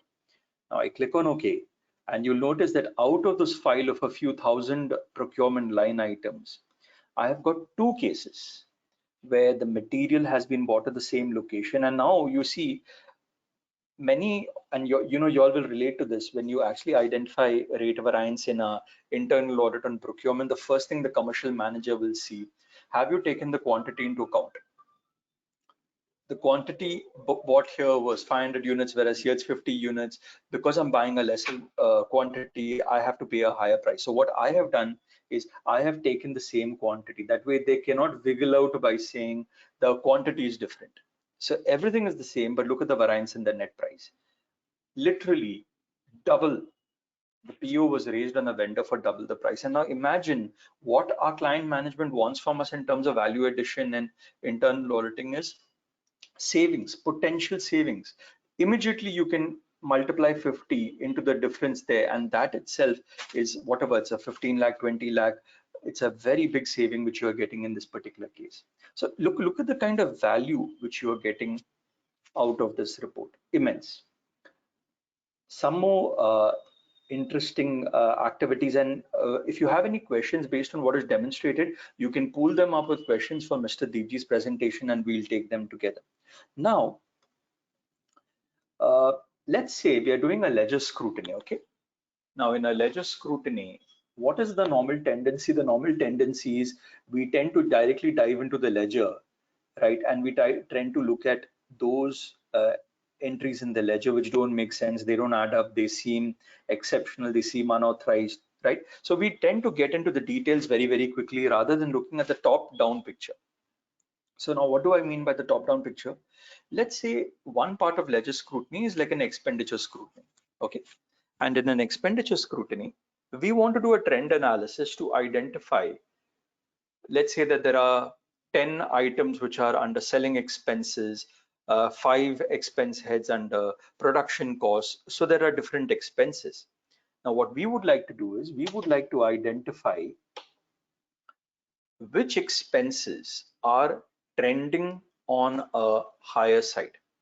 So then we can focus on those expenses, and the expenses which are coming down, those are expenses which we can probably keep aside and visit later. So I have an expenditure trial balance with me, and this trial balance is why this case study is interesting is you will agree with me, never will you get the data in a single file. The data is always given to us in multiple files.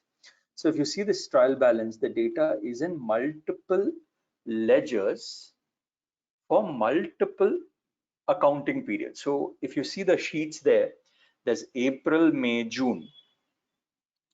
And April has April's expenses, and likewise for May and June. So I'm basically capturing this data, and you can actually see now the data for April basically has the account number, that is the GL account number for the expenditure. It also has, let me zoom in and show it to you, the name of the account. So training, traveling, staff welfare, miscellaneous expenses, and the amount spent. Now, the reason this case study is very interesting, 2 points. One is the data is in multiple files. Okay, the data is in multiple files. So I need to first of all bring it into one file to perform a trend analysis.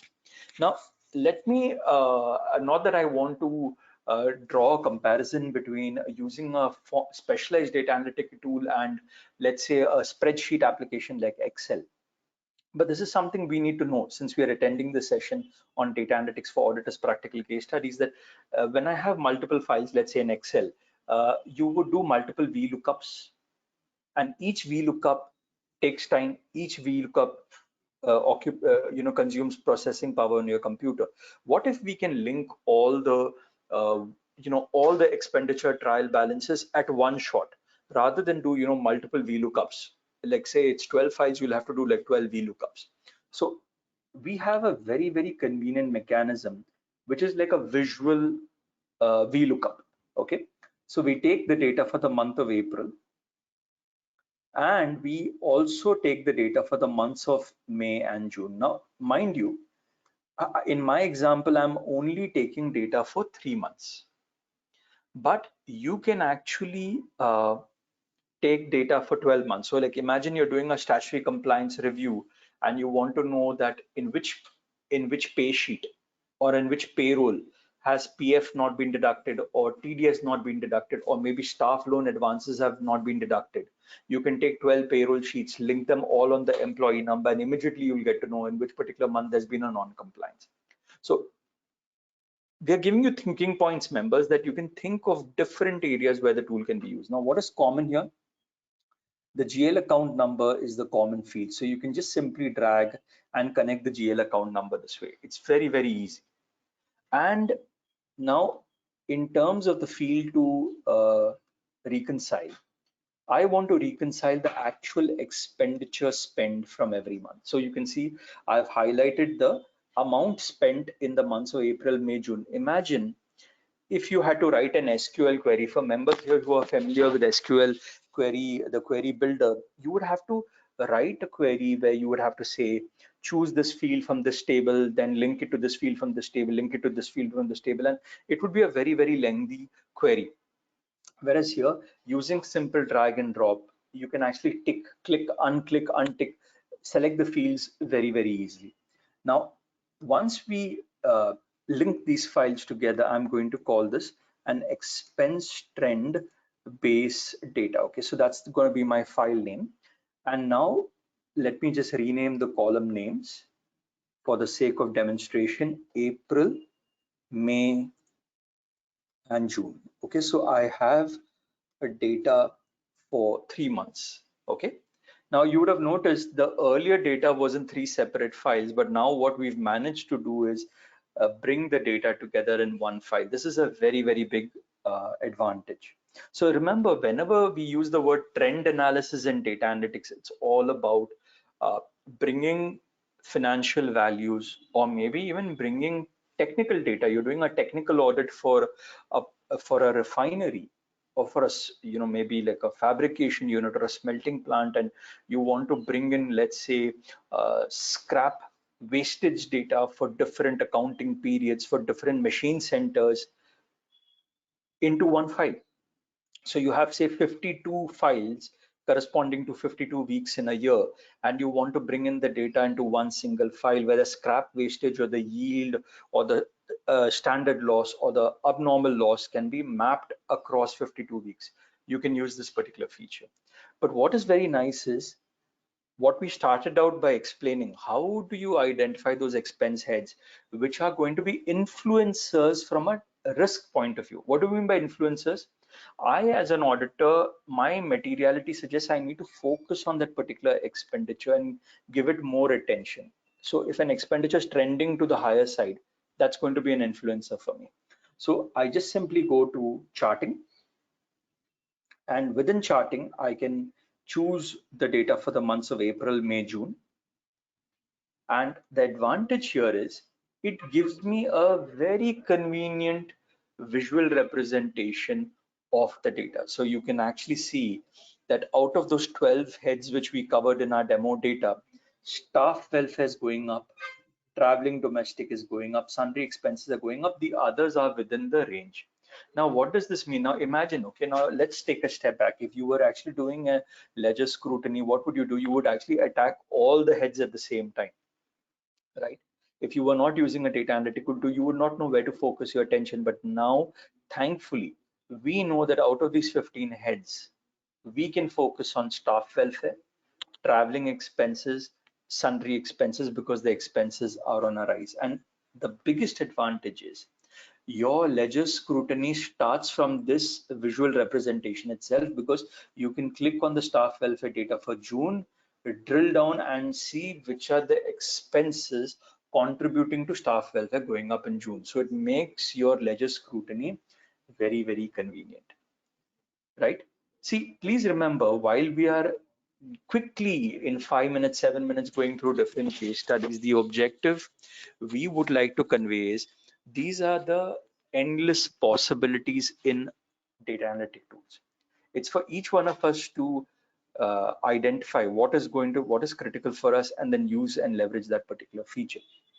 Now, moving on, for all the internal auditors, okay, some of the reports which we make, like let's say segregation of duty reporting. Okay, so if I want to see a nexus between someone who has booked a particular loan in a branch for a NBFC versus the staff member, so I want to see whether there's a arm's length between the staff member and the customer who has received the loan. So I'm going to bring in some loan data. It's a master data. And from an internal point of view, what we would like to show you here, let me first bring in the data and explain to you what the data contains. So it basically has branch details, the type of loan, the PAN number of the borrower name, the approver name. But two fields which are very critical for us, friends, are the customer name and the approver name. Okay, let me just show that to you. Okay, the customer name and the approver name. Now, when we basically say we are going to conduct an SOD test, segregation of duties test, or we're going to basically say that we want to check whether the individual who has access to the record keeping and the individual who has access to the asset is the same person, or someone who has initiated a transaction and someone who's an approver is the same person. So here we are going one step ahead. The customer and the approver are the same. Now you'll notice seldom will you get a case where the customer name and the approver name will be exactly the same. It's something which is probably only in textbooks. If you practically go into the audits we do, there's always a small variation in the approver's name. So now I don't have a customer code and an approver code where it makes my life easy. I'm doing it on names. Now, how do I match two names which are not the same, but they are similar? This is a practical problem we face. And what is the fallout of that? You have to manually eyeball the data, physically check every line item. For all of you who are doing a lot of AML, anti-money laundering reviews for banks and financial institutions, telecom company, insurance companies, you'll agree with me. If I want to check whether I am registering a customer in my CRM and that customer is featuring on a prohibited party list, how do I check that? How do I map those two names? So here what we do is we basically connect the two names. So I'm going to call it nexus test. I'm sure all of you will appreciate this word. And in terms of fields to display, I want to keep it simple. I want to just take the branch, the type of the loan, the customer name, the approver name, and the customer relationship number. Simple. Now, how do we map the two names? That's a question. So here we basically apply, there are like you remember, I used that command for the loan report where I said the outstanding balance is greater than the lesser of the limit of the DP. These data analytic tools have some advanced algorithms designed and stored and kept within the tool. One of the algorithms is an algorithm called sounds like. So if you want to check whether two names are very similar to one another, employee name and vendor name are similar, vendor name, customer name are similar, customer name and prohibited party name are similar. Now, a lot of enforcement agencies do related party tests. So if you're working with the Economic Offences Wing or the Financial Intelligence Unit, Serious Frauds Office, they check, is money being rotated with related parties? Now, related parties, when I look at the bank statement, the name in the bank statement and the name of the related party for my annual accounts are never going to be the same. Okay, if it's like ABC and company in my bank statement, in my annual accounts, it will be ABC brothers or ABC agencies. That will never match in any tool. So how do we do it? We map it based on a pattern match in the name. So here we say the customer name is similar to the approver name. Okay, we're doing a pattern match, mind you. Now when we run this, you'll notice the names which come up as a SOD conflict, okay, from an internal audit point of view, you can just see the names. Okay, just check it out. Now imagine that you can use a tool which can screen millions of line items, maybe within half an hour to an hour, and identify a few of these exceptions where the names are similar. Look at the kind of value you're adding.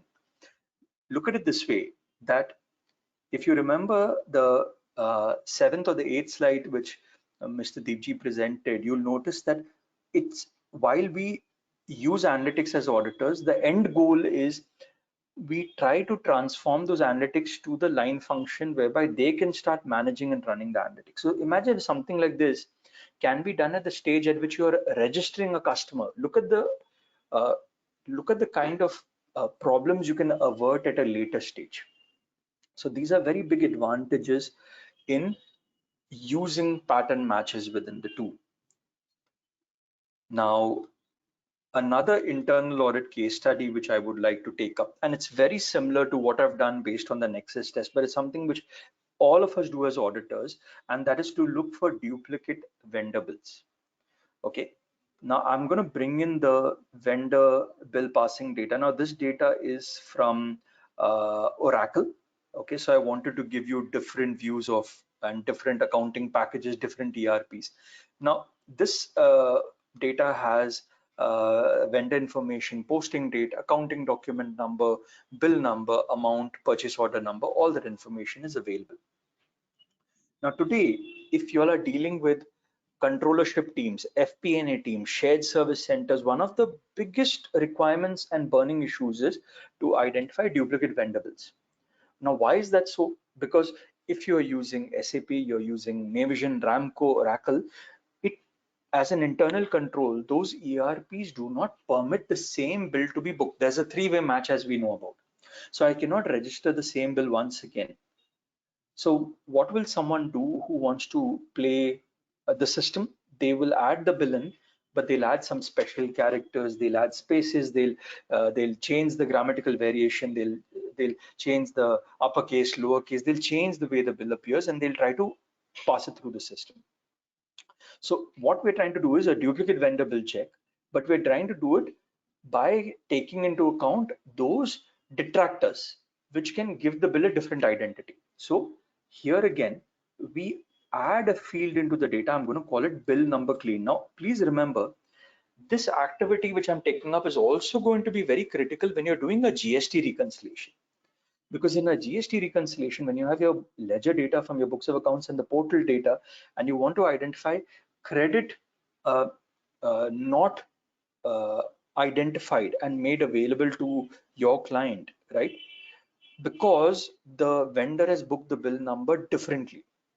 So if I've booked the bill in my books of accounts as ABC 123, but the vendors put it as ABC -123, when I try to do a match it's not going to come up as a match, and I'll think that the vendor has not filed the GST, but it's actually there. So I need to identify those cases. So here, just like how I use the sounds like feature, which is an advanced algorithm within the data analytic tool, here what we do is we can use a feature which removes the detractors. What are the detractors? Spaces, special characters. It eliminates them, and we use it in conjunction with an uppercase algorithm which capitalizes all the letters within the bill. So in ABC 1 to 3, if I have ABC 1 to 3 capital letters, ABC 1 to 3 small letters, it capitalizes the ABC 1 to 3 small letters and removes all the special characters. Let me apply this on the bill number. Sorry, virtual character, yes. And now let me run a duplicate test. Okay, now this is something which all of us do. We do it in Excel, we do it in Access, we do it in specialized data analytic tools. But how do we do it when we're dealing with bill numbers which are very similar to one another? So we say same duplicate of the same vendor for the same amount, having the same bill number. Okay, now another challenge we face as auditors is, what if there are blank bills? A duplicate bill which is blank will also come up, and that's a false positive. And believe me, that can be a major time investment to weed out false positives. So if you can weed it out at the analytic stage itself, it's a big advantage. What do we mean by a false positive? Let's say you're doing a duplicate check on expenses and you're getting a particular expenditure of 149 rupees coming every month. Now, what is that 149 rupees? It is a plan of a Jio mobile phone. I'm giving you an example. That 149 rupees is coming every month because it's the Jio number for a particular employee. Is it a duplicate? No, it isn't. So we can exclude that while applying the duplicate itself. You're getting me, rather than have it come into the data and then manually weed it out. So here we basically manually exclude blank invoices. Okay, and in terms of the fields to display, let us take only some of the fields so it makes it interesting for you. So I call it the duplicate invoice check. And now you'll see something very interesting. Let me just zoom in and show you the result. Just 1 minute, please. Sorry. Yeah. So if I scroll down, just look at the last 3 entries. You can see that. Can you see the 4th column? Look at the bill number very closely. Someone who wanted to play the mischief and play the system has registered the same bill using special characters. But look at how a data analytic tool has been able to capture these detractors and pool it together in a single particular list of duplicates. So this is a very big advantage. Is there any question for me? I think someone's unmuted themselves. Okay, no problem. Moving forward, a couple of more interesting cases to show you. Once again, any questions, you can just make a note of it, put it in the chat box, and we'll be happy to take it up at some time. Now, what if I move to areas which are areas we use very regularly, like let's say inventory. So I'm bringing in an inventory ledger into my data analytic tool. And this is this information basically contains the receipt, issue, returns, location, material number, value. All of that information is available. Now, something which is very critical when we're doing an audit, an internal audit of inventory, we want to check, are we stocking non-moving inventory, or are we basically having a visibility into non-moving inventory? And the second part to this is, having recognized non-moving inventory, have we made the mistake, has the procurement team made a mistake of buying material, further material in the non-moving category? So there are 2 violations here. One is non-moving inventory, the other is buying, further adding to stock in non-moving inventory, working capital blockage, 2 activities. So now the first thing we would like to do here is identify when the material was last consumed within this data. Okay, so see this logic, when the material was last consumed in the data, this is something you and me have to apply our domain knowledge as auditors. The software is not going to do that. Don't expect the software to have the intelligence and say, look for last consumption entry per material. No way. That is something you and me need to bring to the table as auditors. But once you identify that logic step, how to do it in the data analytic tool is something the tool will help you with. Okay, so now I want to identify the last consumption entry per material. Okay, so we have a feature here where it can pick up any event which is either the first event or the last event. So let me give you an example. Okay, we want to identify when an employee last consumed leave.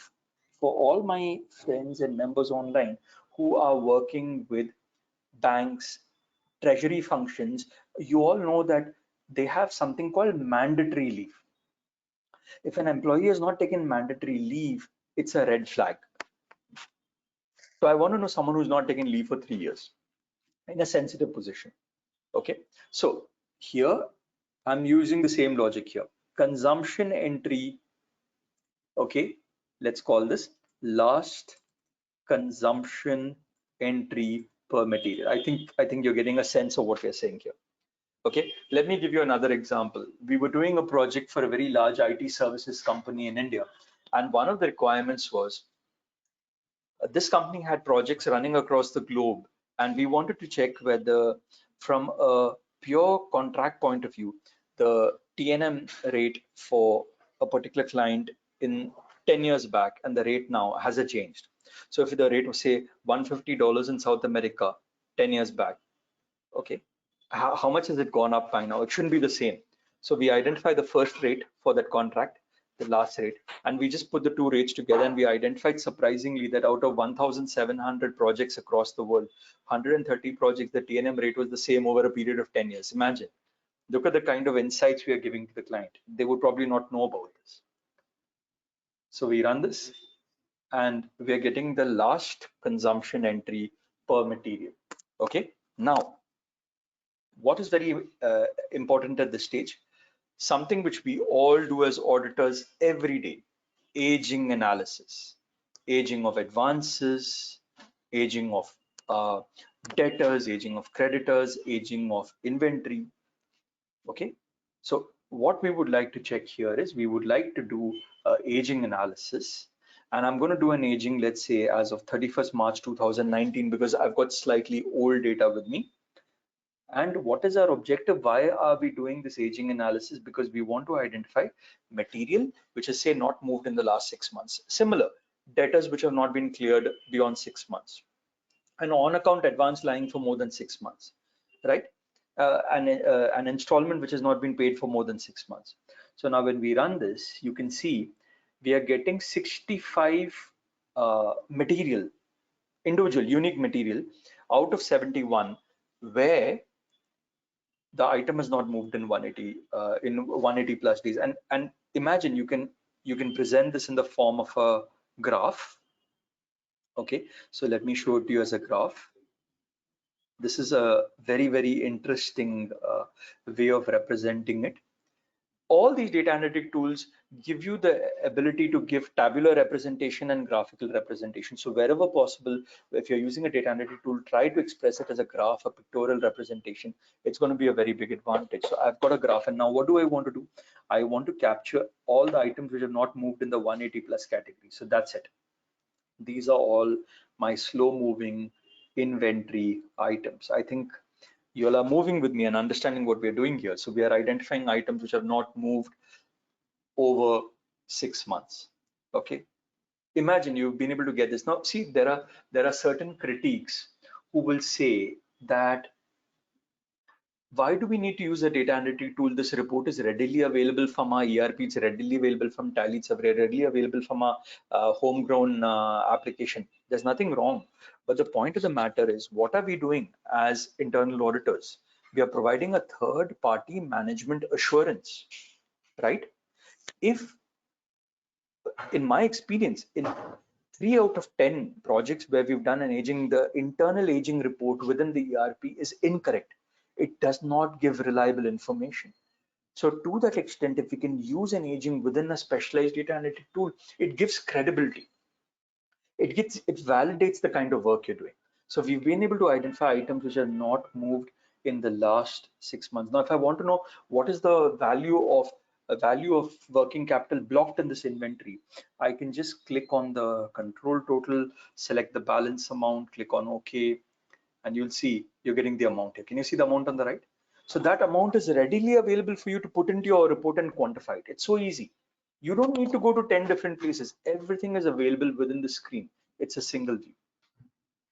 Now, part 2 of my inventory audit is I want to check, have I invested in material where the material was bought after this item turned non-moving? So any material procurement date which is after the date the inventory turned non-moving. Okay, so now this is interesting. This is part 2, and this is something which many auditors don't do.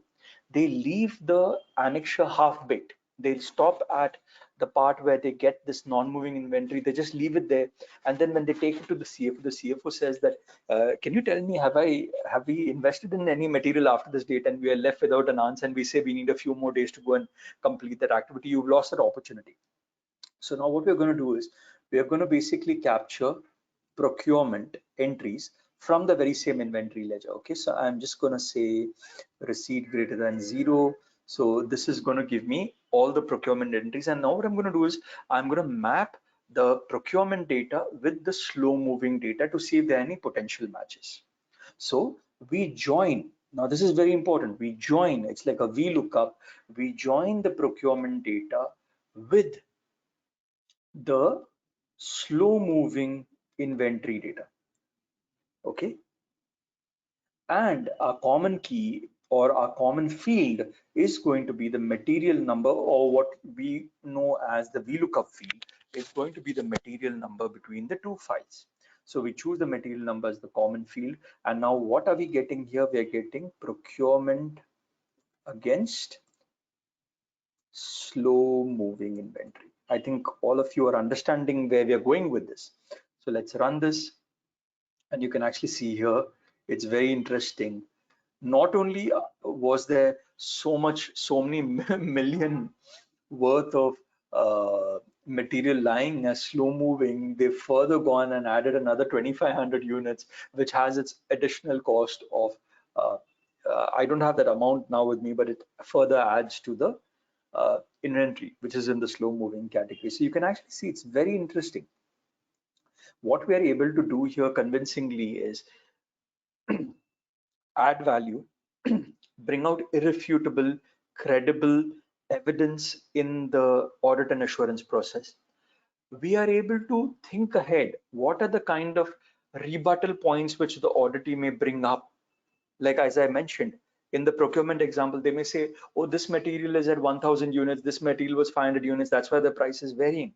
Or in this example here, they may say that, no, we bought it because we had to hold minimum stock. How can you hold minimum stock when that item is lying more than 6 months and it's a slow moving item? So you are able to counter them in their rebuttals to you by doing a very complete analytical job. That is the advantage of using specialized data analytical tools. I would like to take up a few more examples, and then I'll be handing it over to Mr. Deepjee after some time.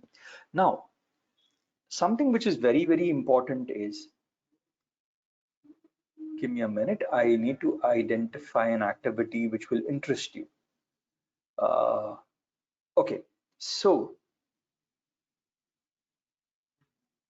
now you've all heard, and we've studied it, we've actually attended webinars and conferences where learned speakers speak about it.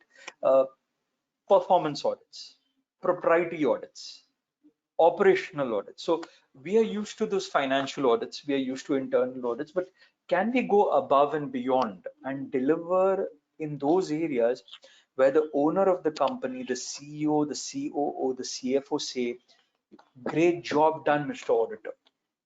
Now, what are those areas? I want to talk about those areas. I call them like landmark value addition from auditors. Or maybe if you're not an auditor and you're a trusted business consultant, landmark value addition. Now, what are those areas? I'm going to take a simple example. Nowadays, all of us buy items in the pandemic online, whether it's Amazon, Flipkart, Grofers, Swiggy, Zomato. Now, what are these companies doing? They're heavily investing in digital technology to enable digital driven sales.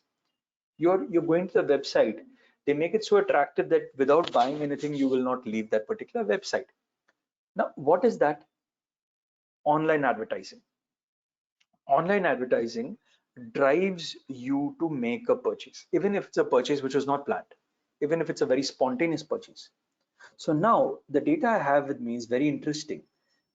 And this is for members who are interested in operational proprietary performance auditing.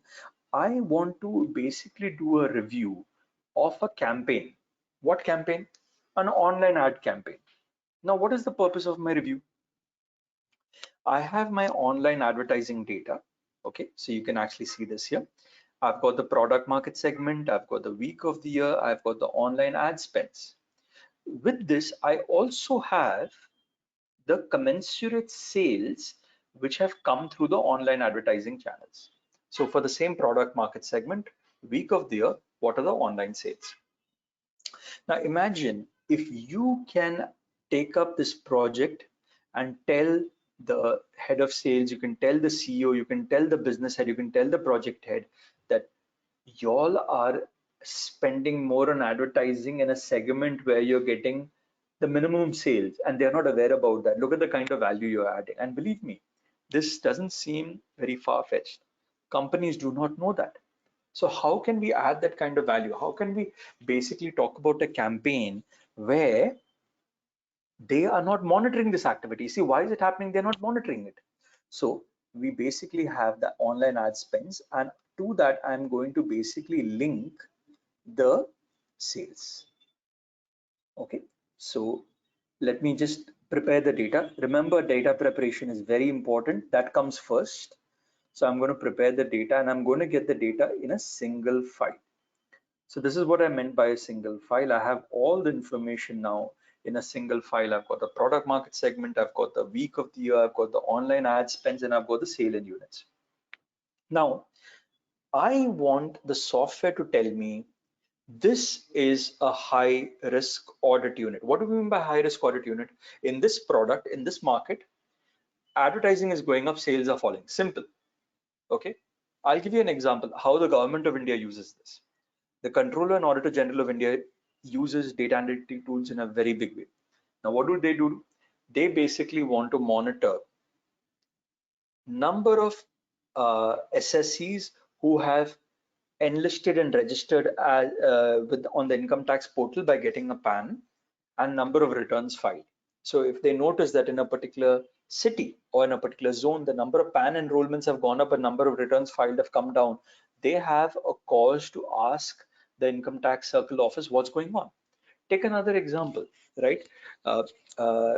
You have you're doing a technical audit and you're looking at production and you're looking at production expenses like overtime. So overtime is a runaway cost. So we want to check where production is coming down, overtime is going up. You're getting the sense of what I'm talking about, but how do we do it? So here we basically use or leverage a tool called correlation. Now this is again an advanced feature with an idea where we basically say they are correlating the online ad spend and the sale in units. Every data analytic tool will have this kind of feature. And what are we basically doing it for? We are doing it for all the product market segments in our data. I personally used this very recently for a very large uh, uh, uh, manufacturing company where they basically sell very large uh, earth excavation, earth transfer material devices. So basically when they sell that particular locomotive, or they sell that particular automobile, or they sell that particular heavy commercial vehicle, they also have to ensure that commensurate spares go along with the data. So we're looking at basically sales which are going up, but spare sales are coming down. So that way you can, tell the company, hey, look here, you're meeting your targets on your sales, but you're not meeting your target on the spare sales. So now here we click on OK, and you'll notice very interesting. Okay, we are getting a unique correlation score for every product market segment. Now look at product A market B, it has a negative correlation of 0.93. Now what does this say to us? Let me put a filter on product A market B. What I am going to present to you is something which will really catch your eye and you will say, okay, this is interesting, this is exciting. What it's doing is, just check this out. You can actually see that the reason it has plotted this as a negative high risk audit unit is because my online ad spends are going up and my sales are falling down. Now imagine if you can present this to the top management. Look at the kind of credibility we are getting as consultants and auditors. This is something which normally would be very difficult to establish. How do we identify these high risk audit units? You can do it very easily using this particular tool. Couple of more case studies.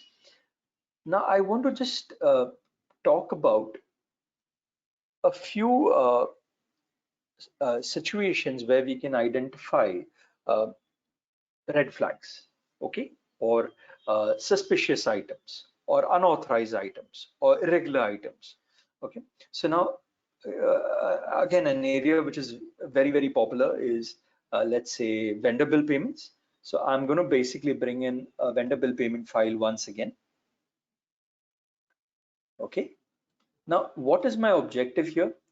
You remember in the earlier case, we identified duplicate vendor invoices. Similarly here, we want to identify suspicious bill payments. Okay, so duplicate vendor invoices is one activity.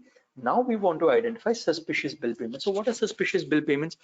Payments made in advance, payments made for the same amount to the same vendor, payments made, split payments. Okay, payments where the narration is not very clear, the narration is blank, payments without a purchase order, suspicious payments, payments ending with 49, 79, and the list goes on. So now here we use a technique called Benford's law. And in Benford's law, what we do is we basically look for payments where the last two digits of the payment amount are ending with 49, 79, 89, 99, and then we go on to analyze it.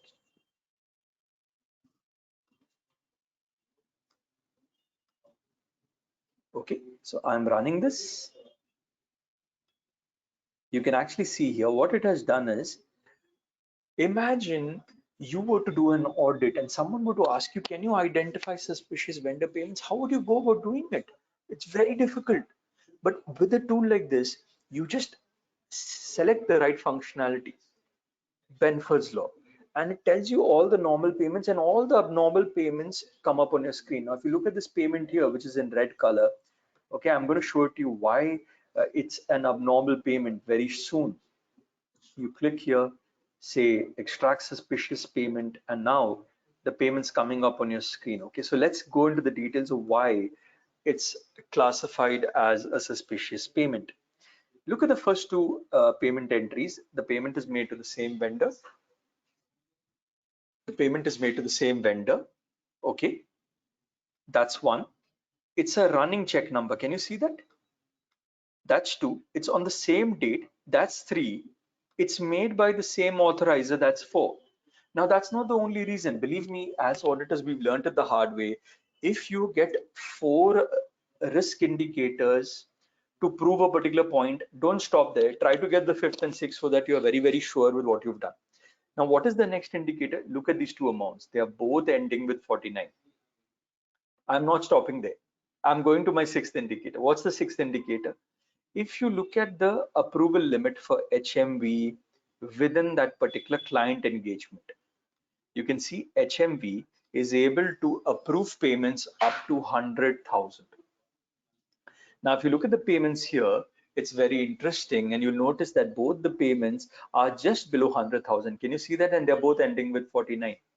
Now, why has the data analytic tool categorized it as a suspicious payment? Because while individually it may be less than 100,000, but collectively, if you take it together, it's crossing 100,000, it's around 1,63,000, and that's why it's intelligently recognized. Now imagine this activity, you can extend it to anti-money laundering. You can extend it to CTR, cash transaction report reporting. You can extend it to tax audit compliance for cash payments above 10,000 or 20,000, the limit which we know about.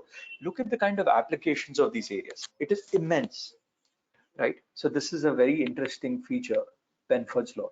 I'm going to take up a couple of more red flags and then I'll hand over the session to Mr. Deepjee and he'll take up some of the slides on fraud analytics.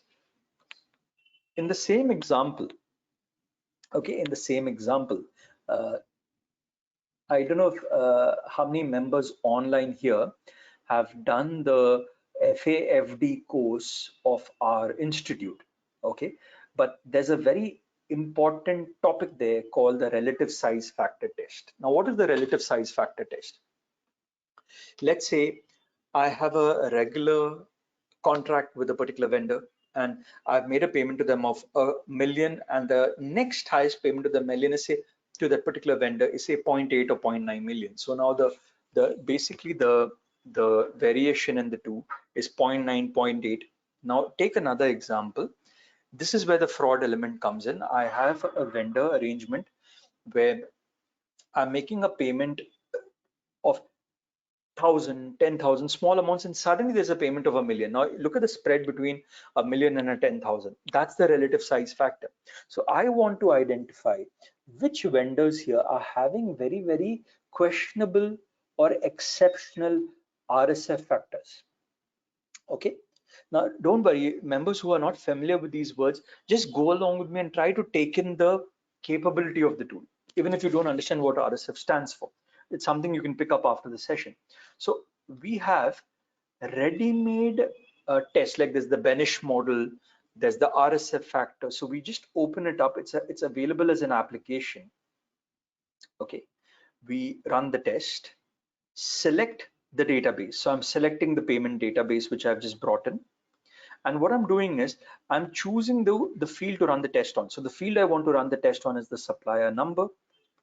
The optional description field is the supplier name, and the field on which I want to do the RSF itself is the amount. So it will show me which vendors have a very, very irregular RSF. Now, when I run this, what it does is it shows me both graphically and tabularly which are my top 10 to 20 vendors having the most significant RSF contribution. Now, what do we mean by significant? Look, let's take an example. Let's take this case of vendor 20535.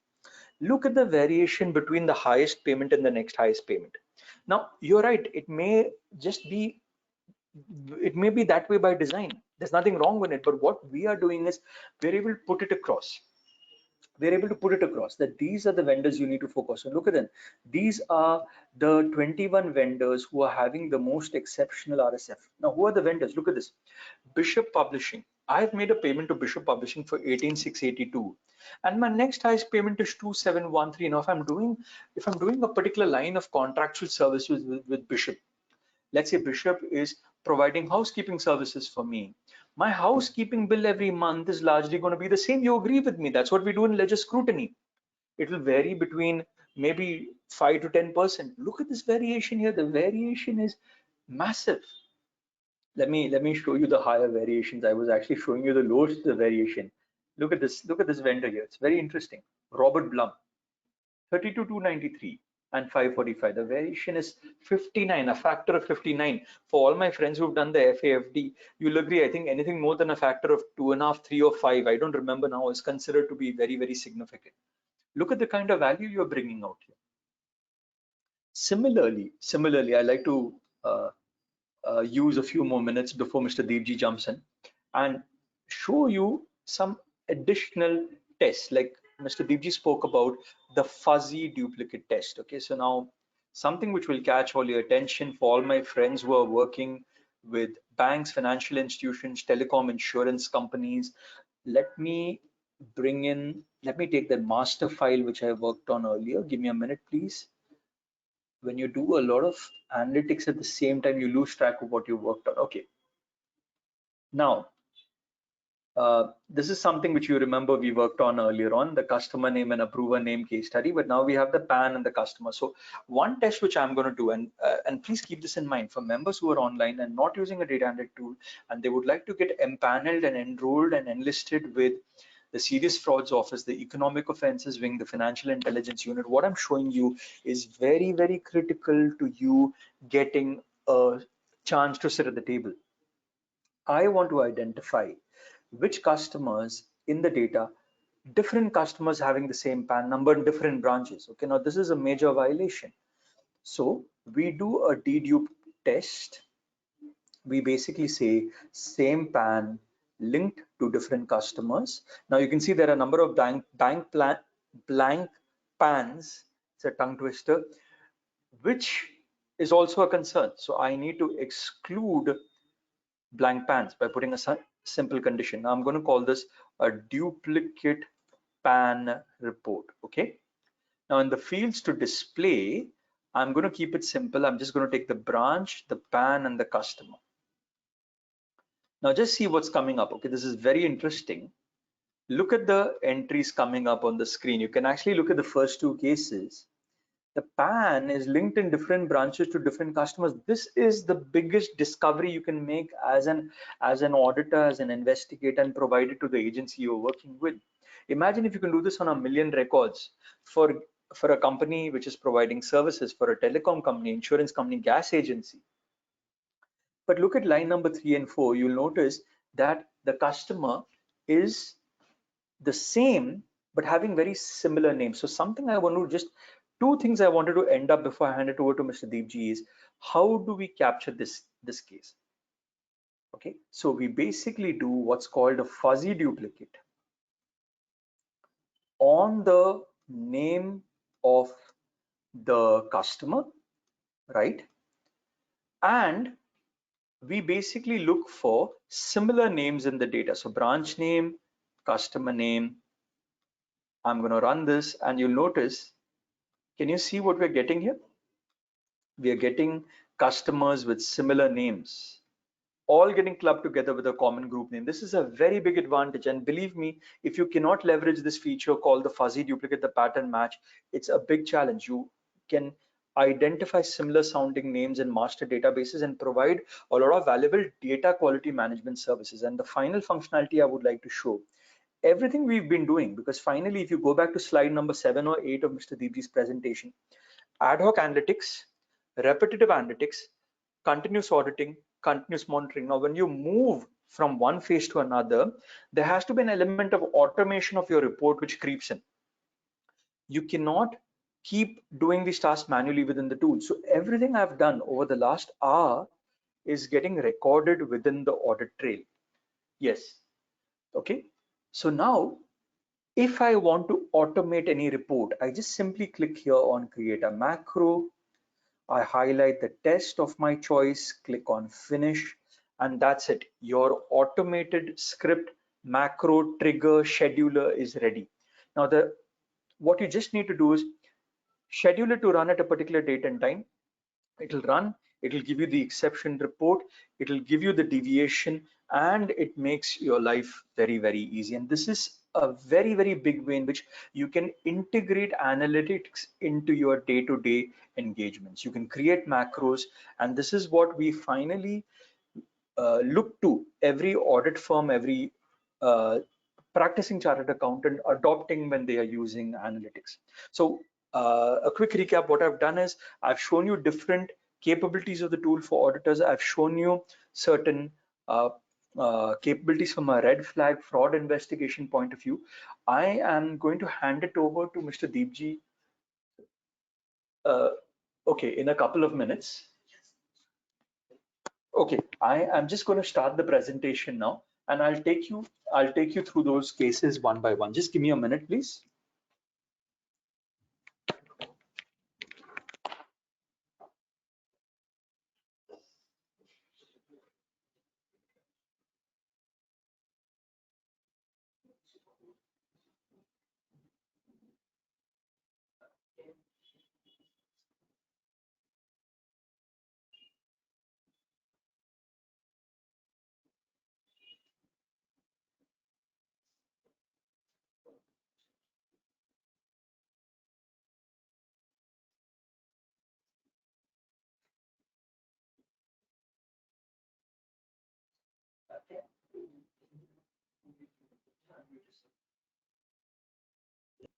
Can they make you a presenter?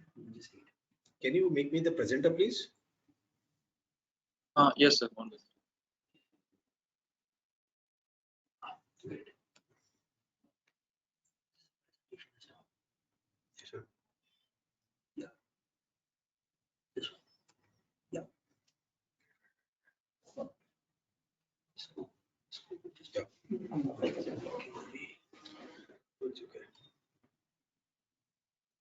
Yeah.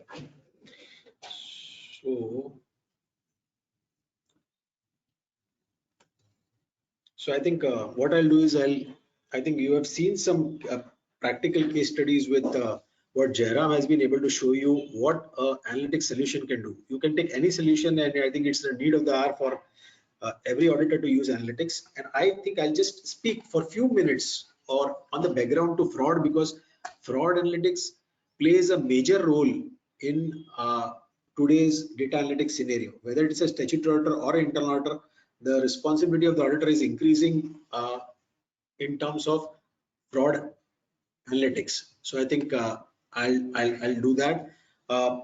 One is you have in terms of fraud analytics, incidence of fraud is increasing with every day. There is a significant impact on stakeholders, shareholders, employees, government, and others. The regulators are increasing the level of regulation, including disclosures, to either prevent or get red flags at an early stage. Now, what we are finding is more and more regulation is being brought into deter fraudsters, basically. So basically, you are having to either prevent or to include disclosures so that it will prevent or get red flags at an early stage to deter potential fraudsters from committing acts of fraud. And the current environment is placing a more onerous responsibility on the internal auditor and the statutory auditor. So I think we are finding auditors are caught in the eye, basically, where they have to report on fraud and be vigilant about fraud in organizations. Now, fraud is defined, I'll just take one definition: a knowing misrepresentation of the truth or concealment of a material fact to induce another to act to his or her detriment. Now, consequently, fraud includes any intentional or deliberate act to deprive another of property or money by guile, deception, or other unfair means. Now, there will be internal fraud and external fraud. Of course, as per ACFE, Association of Certified Fraud Examiners, the internal fraud would be occupational fraud. An employee, manager, or executive commits fraud. Perpetrators are embracing technology and innovative approaches in commitment and concealment of occupational fraud schemes. And methodologies used in such frauds generally fall into clear time-tested categories. So it is possible to get red flags at an early stage. In terms of external fraud, it is committed against a company by customers or by external parties. Dishonest vendors may engage in bill rigging schemes or bill the company for goods or services not provided. We have seen that in procurement. We have tried to look at some of the fraud analytics case, likely red flags that can be looked at. Likewise, dishonest customers might attempt to return stolen or knockoff products for a refund. Other examples of external fraud are hacking, I think, which is more prevalent today. Theft of proprietary information, tax fraud, healthcare fraud, loan fraud. Now, I think with increased digitization, we are finding more and more instances of digital fraud in terms of hacking or theft of proprietary information from our mobile phones, from our computers, or whatever. So what are the regulatory drivers? Why it is becoming so important for auditors? The internal auditor has to work closely with management towards building a structure for prevention or detection of fraud in an organization and build fraud prevention or detection objectives in the internal audit program. Since the statutory external auditors are required to report on fraud, they necessarily look to internal auditors again and expect them to have a fraud prevention or detection built into their internal audit programs. Now, why I'm saying this is because as an internal auditor, when you go to organizations today, I think the management is very clear that we don't want any surprises at the end of the audit. Especially for internal auditors, the management has become, the audit committee is always saying that you have taken up this area. We don't want any surprises at the end of it. At the end of the year, later on, we don't want to hear that something has gone wrong and it was not discovered. Maybe we would like an early warning system. We would want red flags at an early stage, or maybe at the start, not when a major damage has occurred or has happened in the organization per se. So I think that has become very clear. And what is the disclosures? I will not take much time in terms of disclosures, but The Companies Act 2013 has introduced a requirement under subsection 12 of section 143, which requires that the statutory auditors are to report to the central government about the fraud or suspected fraud committed against the company by the officers or employees of the company. And primary responsibility for the prevention and detection of fraud rests with both those charged with governance of the entity and the management. So it is very clear it is not the auditor's responsibility, but the statutory auditors will have to report it to the central government. Now, it also states that the board shall issue a responsibility statement that the directors had taken proper care for preventing and detecting fraud. Now, if the board is supposed to make this statement, then naturally the board will look to the internal auditors that someone in the company that there is a fraud prevention program, that people have, there are various ways which a fraud prevention program can be built up. I think that's not the topic for today, but the internal audit program which is built up needs to have fraud analytics built into the program. So I think that is why we are talking about it. Similarly, in CARO 2020 also, with respect to fraud, there is a requirement that the auditor needs to report whether any fraud on or by the company has been noticed or reported during the year. If yes, the nature and the amount involved is to be indicated, and in case of receipt of whistleblower complaints, whether the complaints have been considered by the auditor. So you have Companies Act, you have CARO, and then additionally for listed companies now SEBI has come out with that it has to make the disclosure, a company has to make a disclosure in terms of initiation of a forensic audit along with the name of the entity, initiating the audit and the reasons for the same if available, and final forensic audit report on receipt by the listed entity along with the comments of the management. Why I'm just talking about this is because this fraud prevention and forensics has assumed great importance in the last few months, in the last 1 year. So what has happened is that you have Companies Act regulation, you have the CARO for the auditors and reporting by the auditors, and then you have regulatory drivers like SEBI also talking about fraud. And today's newspaper carried a statement, I think I have not fully read it, but it talks about 16 divisions being created and forensic audit cells or empanelment for forensic auditors being to there. So there's a lot of importance, a lot of management importance, a lot of importance by the government, a lot of importance by company board, a lot of importance by SEBI, various authorities on terms of fraud, detection of fraud at an early stage, and to put moral pressure on everyone to ensure that frauds do not take place and stakeholders in the country, including the government, the shareholders, everybody does not suffer. So now that necessarily puts a lot of pressure on the internal auditor and the statutory auditor in turn to ensure that everything was done right, fraud programs are built in. So that is why corollary arising from there is the fact that we need to have fraud analytics built into almost every program that we carry out internal audit for. So I think with that, just one more standards, the Institute of Chartered Accountants of India has done a great job, a human service, excellent service by Digital Accounting and Assurance Board of ICAI, where they're in this year 2021, I think in June, they released the FAIS, the first set of standards, the first 4 set of standards, FAIS 110, 120, 130, 140. I think there's the first set of standards which have been released in terms of these standards are designed to help members conduct high quality and highly credible assignments in the field of forensic accounting and investigation standards. And I think these standards will talk about CATs, these standards will talk about analytics. So I think it's necessary that we employ fraud analytics as one major input or as one major element by the internal auditors, and also the program will be run by the statutory auditors also. So now fraud risk management by an internal audit. So I think where the internal auditor is independent but part of the top management team has a consulting role to play. Of course, they'll be a business advisor to the enterprise, or they will be part of the designing or testing the design of policies and controls. Where the internal audit is not sufficiently high, they will still have to build in fraud analytics and other tests into the audit programs. Now, there are some policies, controls, and mechanisms in place. This is not a topic for today, so I'll just leave it. But we're talking about code of conduct, continuous data monitoring and analysis, surprise audits, anti-fraud policy, fraud training for employees, whistleblower policy. These are some of the elements which are necessary for a good fraud risk management by an internal auditor. So one of these very important is continuous data monitoring and analysis. So I would talk about only fraud analytics. So what does fraud analytics do? It combines analytics, which we have just seen in the last 2 hours. We have talked about analytics.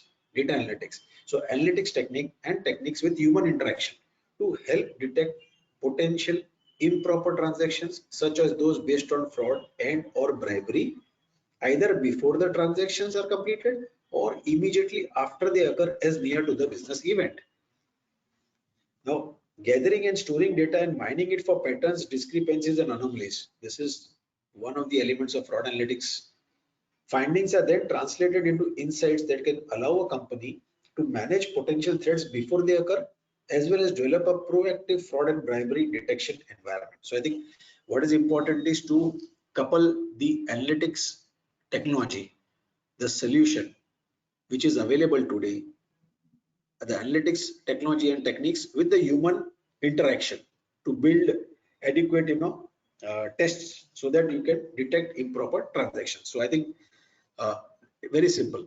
Let's take a case study before I again hand over to my team member for actually showing it to you. So I think let's take a payroll case study. We have talked about procurement a lot, so let's take a payroll case study using fraud analytics. If you do an internal audit, the main objective is to test the validity and existence of employees and the correctness of pay elements. We have taken these two objectives. So an illustrative listing, we are just taking an illustrative listing, map the payroll transaction file to payroll master file to determine if there are ghost employees on record and being paid.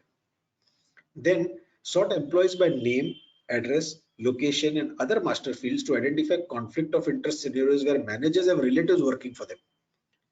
Then check for duplicate employees in the master list of employees by name, date of birth, address, bank account number, tax identification number, that is PAN number, as a combination of fields or even independent field level duplicate checks. So you can do that only by PAN number, you can do it only by date of birth, you can do it only by bank account number to test whether there are duplicates. Now, a very interesting case which was told to me by a chief internal auditor of a major company in India was that you can always have false positives. So they were doing this check for duplicate employees in the master list of employees, and they found 2 employees with the same date of birth, right? But employed at two different factories. Now, when they looked at that, they said, with the same surname again. So with the name, the last name being the same. So they said, they just looked at it further, and what they found was they were twins. They're employed by the same company, 2 different locations, but they're twins, so their date of birth was the same and they had the same last name. So that was a false positive. But then you do check for duplicate employees in the master list of employees by name, date of birth, address, or either of bank account number, and so on.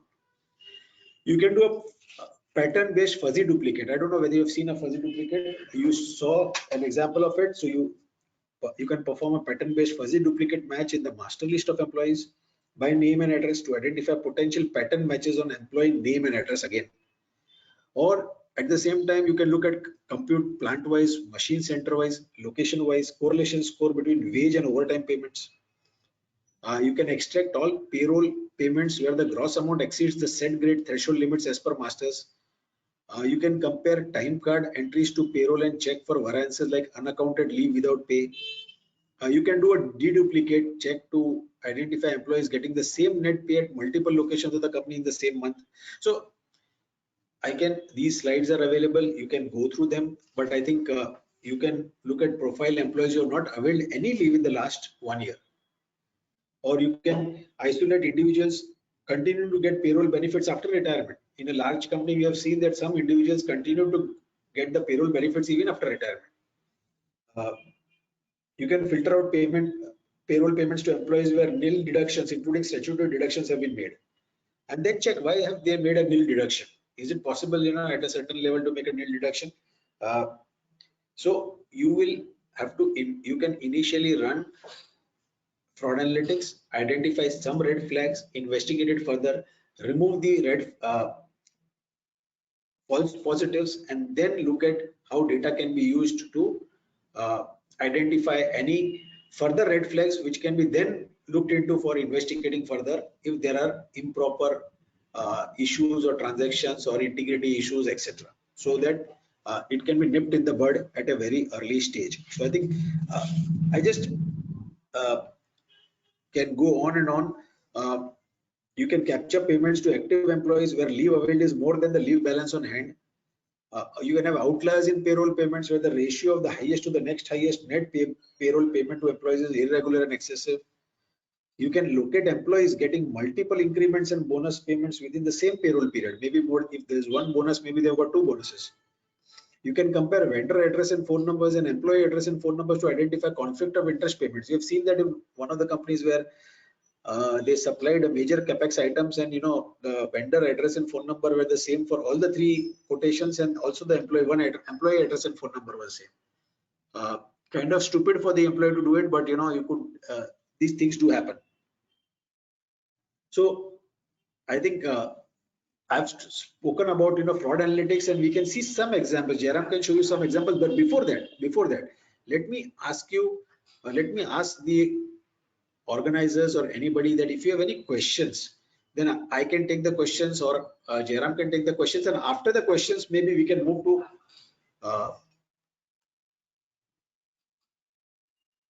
so I think any questions for what Jairam tells me is he's done a lot of he's already done a lot of work in terms of showing you case studies, etc. So I think with that I'll stop here. It's a lot of overdose of information. All these slides will questions now, sir. I'll send it across to the organizers, and they can upload it on the site, or they can make it available to all of you. So so questions, can we take it up now, sir?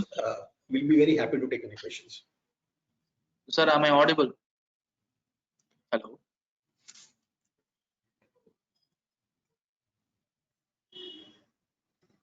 So is my screen visible, sir? Hello.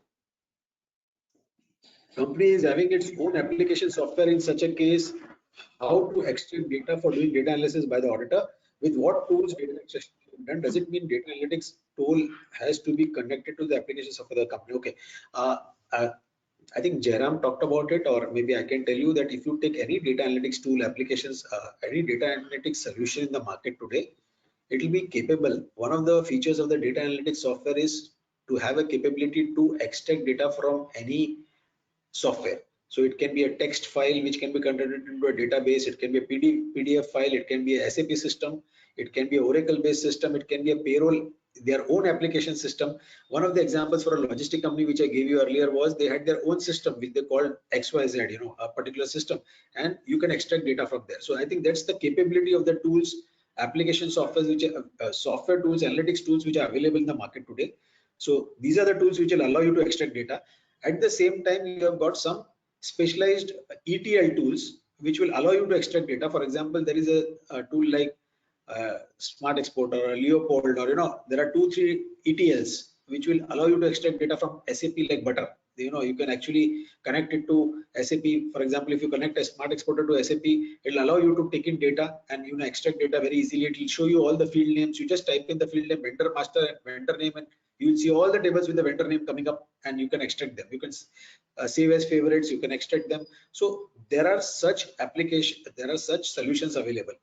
Does it mean data analytics tool has to be connected to the application software of the company? Yes, you have to connect it, but it doesn't make any change. Most solutions which I have seen, almost all of them, do not make any change to the system or do not do anything. They just take an image and take the solution and from the client system. And yes, they will have to be connected to the system, because otherwise the other methodology is that there are 2 or 3 other approaches, not very efficient, but yes, the IT of a large company may not want you to touch data directly, so you can create a sandbox in between, and the data can be transferred to the sandbox, and you can connect to the sandbox and take the data in. That's another approach which is possible. So, or you can create a data warehouse lake, or data lake, where you can take in data and all the data is available from there, but you'll have to connect it to the source. Without that, it will not be possible to take in data. Can you suggest a few cost-effective data analytics tools? There are a lot of tools in the market. There is IDEA, there is ACL, there is Alteryx, there is free Python which is available if you know how to use Python. There is Power BI which can do little visualization. There's Tableau which can do visualization, but it is for analytics you can use the other solutions. So there are a number of tools which you can take, and most are available in the market today. What would be the approximate investment in software for data analytics? It will be I think it will be anywhere from 50,000 to a few lakhs of rupees. So it's the single user licenses. So different solutions will have different costs. According to me, data analytics should be a continuous process to highlight the deviations on real-time basis. When auditors are finding deviations at a later point of time, it is only historical, and by that time, damages created to the organization. If this is the case, organization should invest in data lake software, should deploy a qualified controller to monitor data. Am I correct in my understanding? Yes, you are correct to a certain extent. Organizations are already dealing with a lot of data and a lot of processes. They already built in ERPs. They already building in validation checks. They are also doing continuous process monitoring. A lot of CFOs are doing continuous process monitoring by very advanced tools. So they are already looking at data. But when an auditor goes in and does ad hoc analytics, does ad hoc internal audit on different systems, what happens is you always come up with some more improvement. So that can be passed on to the process owner so that it can be,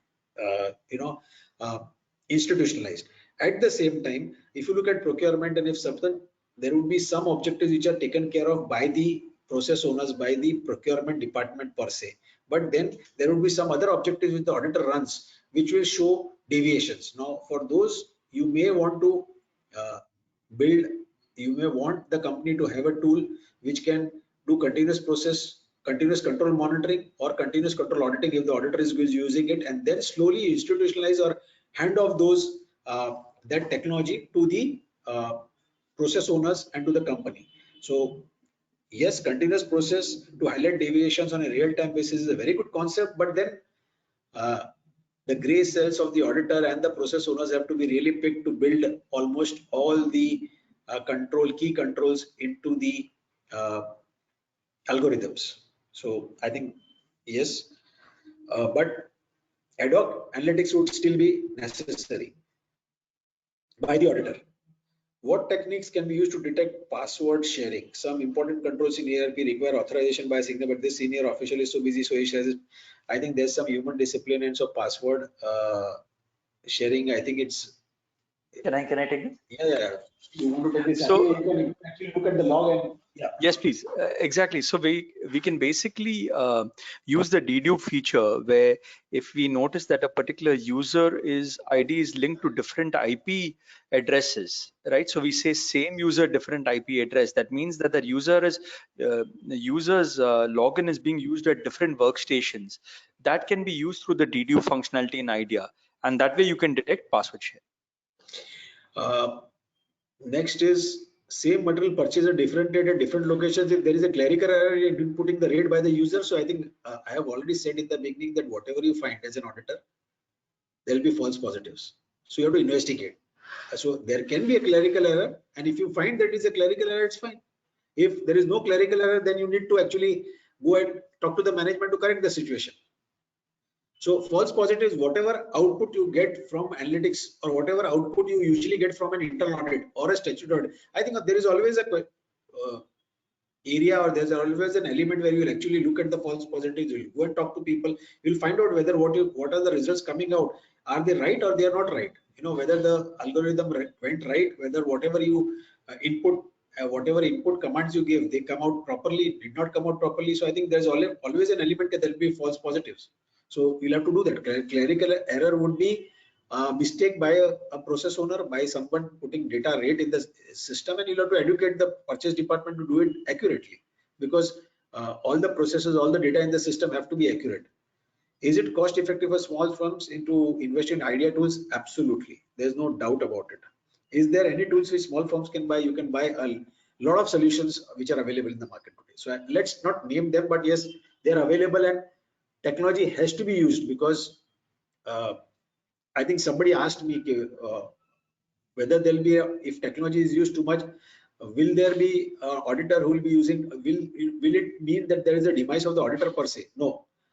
The only difference will be in the future. In future, you will have auditors with tools and not auditor without tools. So that's the only difference. How do you ensure in the tool application that data validation has been carried out prior to data analysis? You cannot ensure that. So basically, when you run your objectives, you will find whether validation has been done or not done. So in a SAP system, if a purchase order if a receipt can be done before a purchase order, I think that means that it has not been set up properly. I'm just giving a very rudimentary, basic, primitive example. So that means, but then you can find it out through analytics that this is happening, and then it can be taken up to correct the situation. But whether data and validation has been carried out is a separate area of audit per se, where you can do a segregation of duty tests on the ERP, you can do the data validation tests on the ERP itself, and then do data, then use analytics also to do this with validation tests and the transaction tests. You can also test masters in terms of validation by using data analytics tools. You can look at whether the PAN number is a 8-digit number or a 10-digit number or a 12-digit number, and whether you have duplicate PANs in the system or not. So even when data is migrated once from one system to another system, you can do analytics to actually see whether the data has been migrated properly. Data analytics is a necessity to both small, medium, and large industries, and companies may not be in a position to invest capex. If this is the case, can it be outsourced and a diagnosis report can be generated and provided? Yes, you can always outsource data analytics to outside CA firms, or you can do it in-house. There is a mix, everything possible for small and medium companies, but almost everybody is doing data analytics to some extent in the companies, organizations today, and even in the CA firms. It can be outsourced and a report can be generated, but then you'll have to give the input. The gray cells will have to be yours, the professionals or the companies. So possible. Can you just scroll up, please? Yeah. During GST invoice number reconciliation, how do you differentiate some tricky invoice numbers? Are there any softwares available to detect things which human eyes struggle to detect? For example, how to do 0 and 0? O.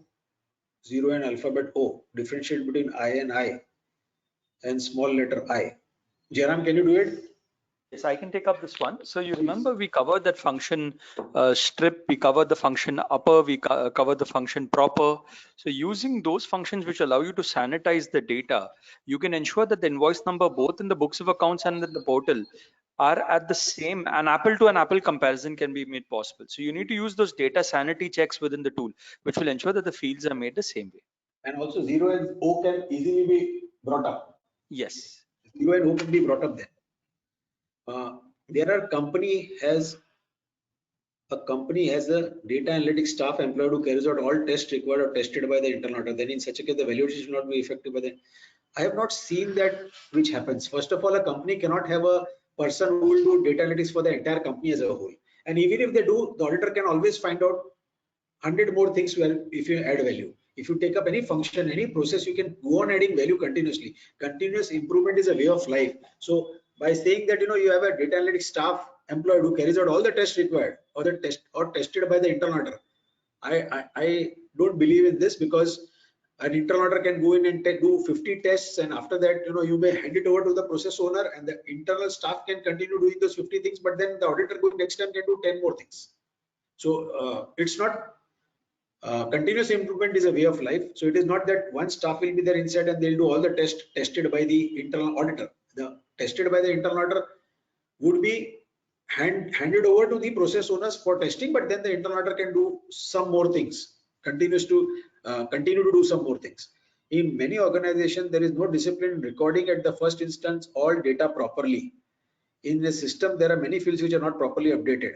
In the absence of such data, will data analytics be useful? Yes, it will be useful, because you can then point out what has not been entered properly. If the masters are not recorded properly, that can be pointed out. If you have vendor onboarding, so whenever a procurement department does a vendor onboarding along with accounts department and along with maybe the help of IT in some companies, so if the vendor onboarding data is not proper, then I think it can be pointed out. If you don't have all the data which is required to be captured, the important critical data for vendors, then I think it needs to be pointed out. For a payroll function, if all the minimum data which is required to be captured is not available for all employees, then in the payroll master you can actually test with the analytics tool, and you can point it out that there is so much of difference, there's so much of percentage difference. In the internal reports, you always point it out and then work with the function to ensure that it is done. So I think it's in such a system where many fields are not properly updated, it becomes all the more necessary that you use analytics to say that maybe 80% of the data is not captured for a particular field. So I think that will make the management sit up and make them do something about the whole thing. My question, whether we can reconcile statements to the records based on invoice numbers if required. Yes, it would be possible. Yes. Example, supplier statement matched to the data for each and every, and yes, possible. Yes, it is possible. How do we check the number of employees working for a company, especially in a software company? especially during COVID, we cannot check their attendance, swipe in and swipe out also. The only thing we can make sure is to check if the salary is getting credited to different bank accounts. You can get check of a salary getting credited to different bank accounts, but this is I think you've got a 5 check, right? You have got not only swipe in, swipe out. Today, because you're working from home, that permission has been specifically given to the employees by the department, by the HR. So I think you can check how many employees have been allowed to work from home, and before the employees work from home, I think all their permanent details are captured in a software company in the masters. So I think you can go through the masters using analytics. Now whether they are working full time or not would be dependent on the metrics put in by the software company in terms of the output which is required from each of those employees, which will then come up from each department to the HR or for the company as a whole to understand. So, you know, in a COVID situation, if you say attendance swipe in, swipe out is not there, agreed. But at the same time, in many of the companies, I find that in there is a single sign-on. So even if they are given a VPN access and if they work from their laptops, when they access the company software, all these software employees, all these employees will necessarily have a single sign-on where they leave a print on the company portal that they had accessed the company system for doing work. So that will be available for each of those employees where they have been given the access to the system. How to extract the application data of this client into IDEA software? Is the IDEA software used only by auditors or all by? It can be used by anybody, and you can just point it to a table or to a software, and it can take in data through ODBC or through directly taken data. So it's possible to take in data. Is there a functionality in data analytics application which will unearth instances where client purposely modifies the input data to conceal fraud? A data analytics solution usually is a shell. Whatever objectives or tests internal auditor or statutory auditor has to build will be the gray cells of the internal auditor or the statutory auditor, and of course they can be institutionalized and over a period of time can be used again and again by different teams or by the organization, as it is a knowledge base. But that is how you can look at data. So what type of tests you want to build in is to be determined. A software tool on its own cannot just be connected and give you that whether the integrity of input data is impaired or not. How duplicate payments to suppliers, duplicate billing, duplicate purchase order for material procurement be resolved by the company once the auditor detects them through the software? Is it reported to the management, then rectification takes place by the management? Yes, of course. If you find duplicate payment to suppliers, first of all, or duplicate billing or duplicate purchase orders, then you will first of all assure yourself that it is not a false positive. Then of course you'll take it to the management, to the next higher. If there are integrity issues, if you're saying if it is unintentional, it is a mistake because the systems are not robust, then you'll take it to the procurement head, discuss with the teams, find out why it has happened, and then take it to the management. Or if you feel as an auditor that it is an integrity issue and it is purposely happening, intentionally happening, then you will skirt through the process head and go directly to the top management and report and talk to them and resolve this issue. So this will have to be reported, and then the management will further investigate this to find out how this can be plugged in future. What will happen if there is a clerical error in input of data leading to observance as fraud? I think again I'll have to be very careful. I'm repeating again and again.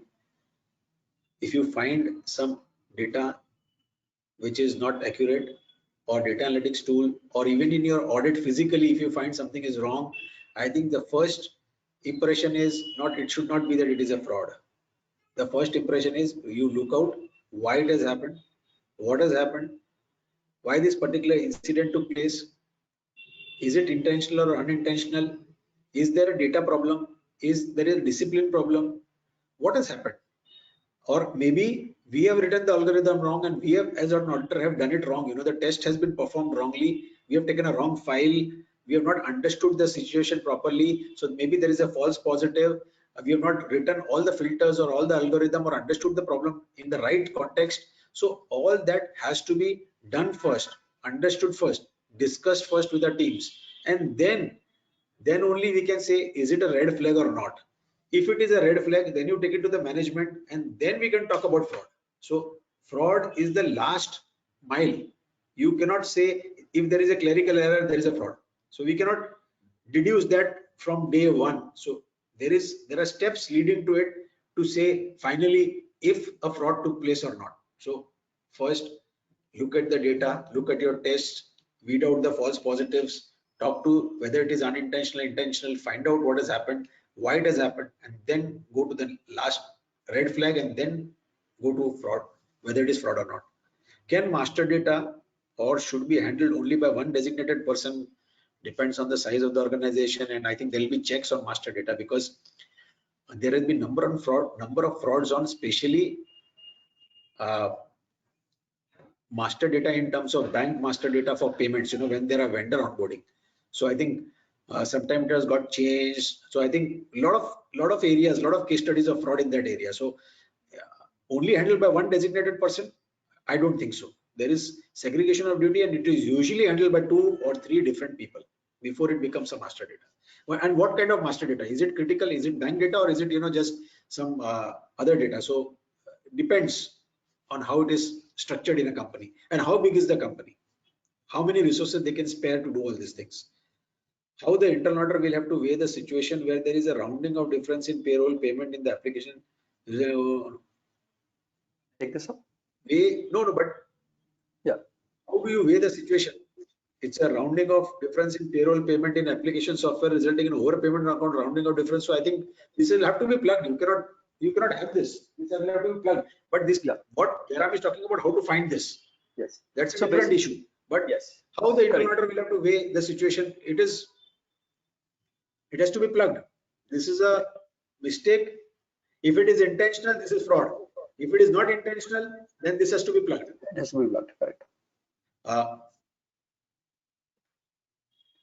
I think these are the questions. There are no other questions.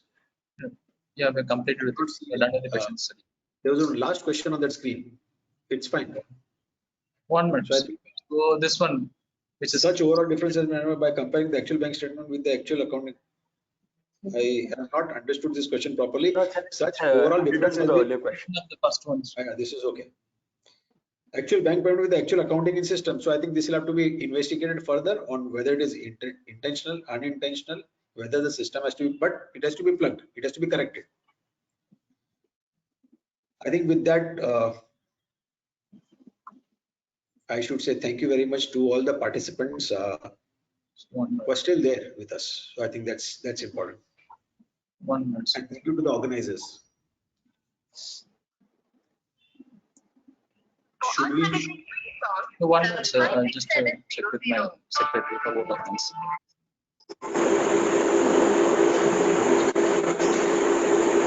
Okay, sir. Any more issues to be covered? We cannot hear your voice.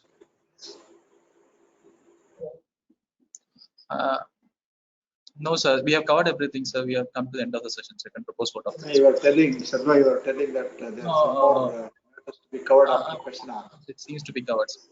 No, can you hear the voice, Jairam? Yes, I'm here.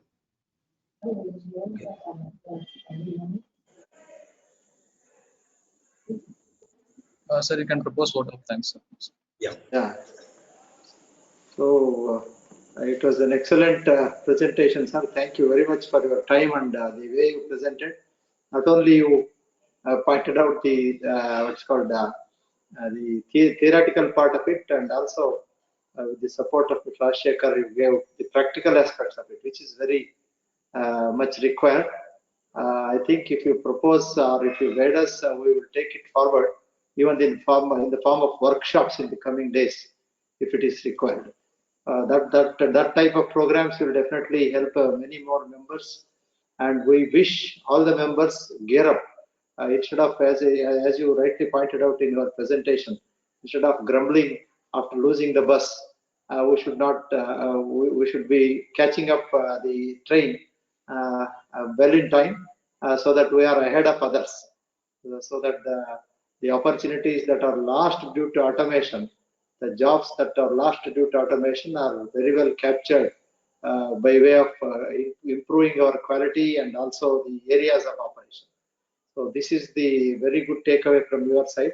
You've done an excellent job on behalf of SIRC. Thank you very much, Singhal sir. and also Rashekar for the able support from your side. And I also thank all the members for good participation. Every time minimum 3 to 350 members are minimum they are registering, and they are taking so much of interest in attending and trying to learn these things. So even though it is 200-300 also are attending, even up to 1,000 sometimes there are delegates. So we are happy to conduct such programs as long as the members are keen on doing it. I thank my chairman also for selecting this topic, and also Mr. Selva for the technical support. Thank you all, and good night. Thank you very much. Thanks a lot. Any suggestions from your side, sir? Any suggestions?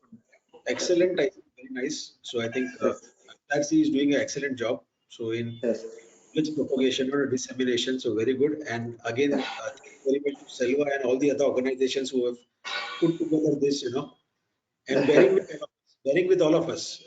Yes, So yes. Thank you, thank you. Of late I am amazed to see people like you being in the field of chartered accountancy. You are so tech savvy. So many speakers across the country. This pandemic made us to go what's called live on this using technology across the country, and it has become handy for all of you also to spare time without losing time on travel and getting much disturbed. And this is really working very well. And we are exploring so many people like you that who are already there, that hidden talents. But definitely your passion towards this profession is laudable, and you are the real assets of the institutes. Thank you very much. Thank you very much, Pannaraji. Thank you very much. Thanks a lot. Thank you. Thank you. Thank you. Thank you, Rashikar.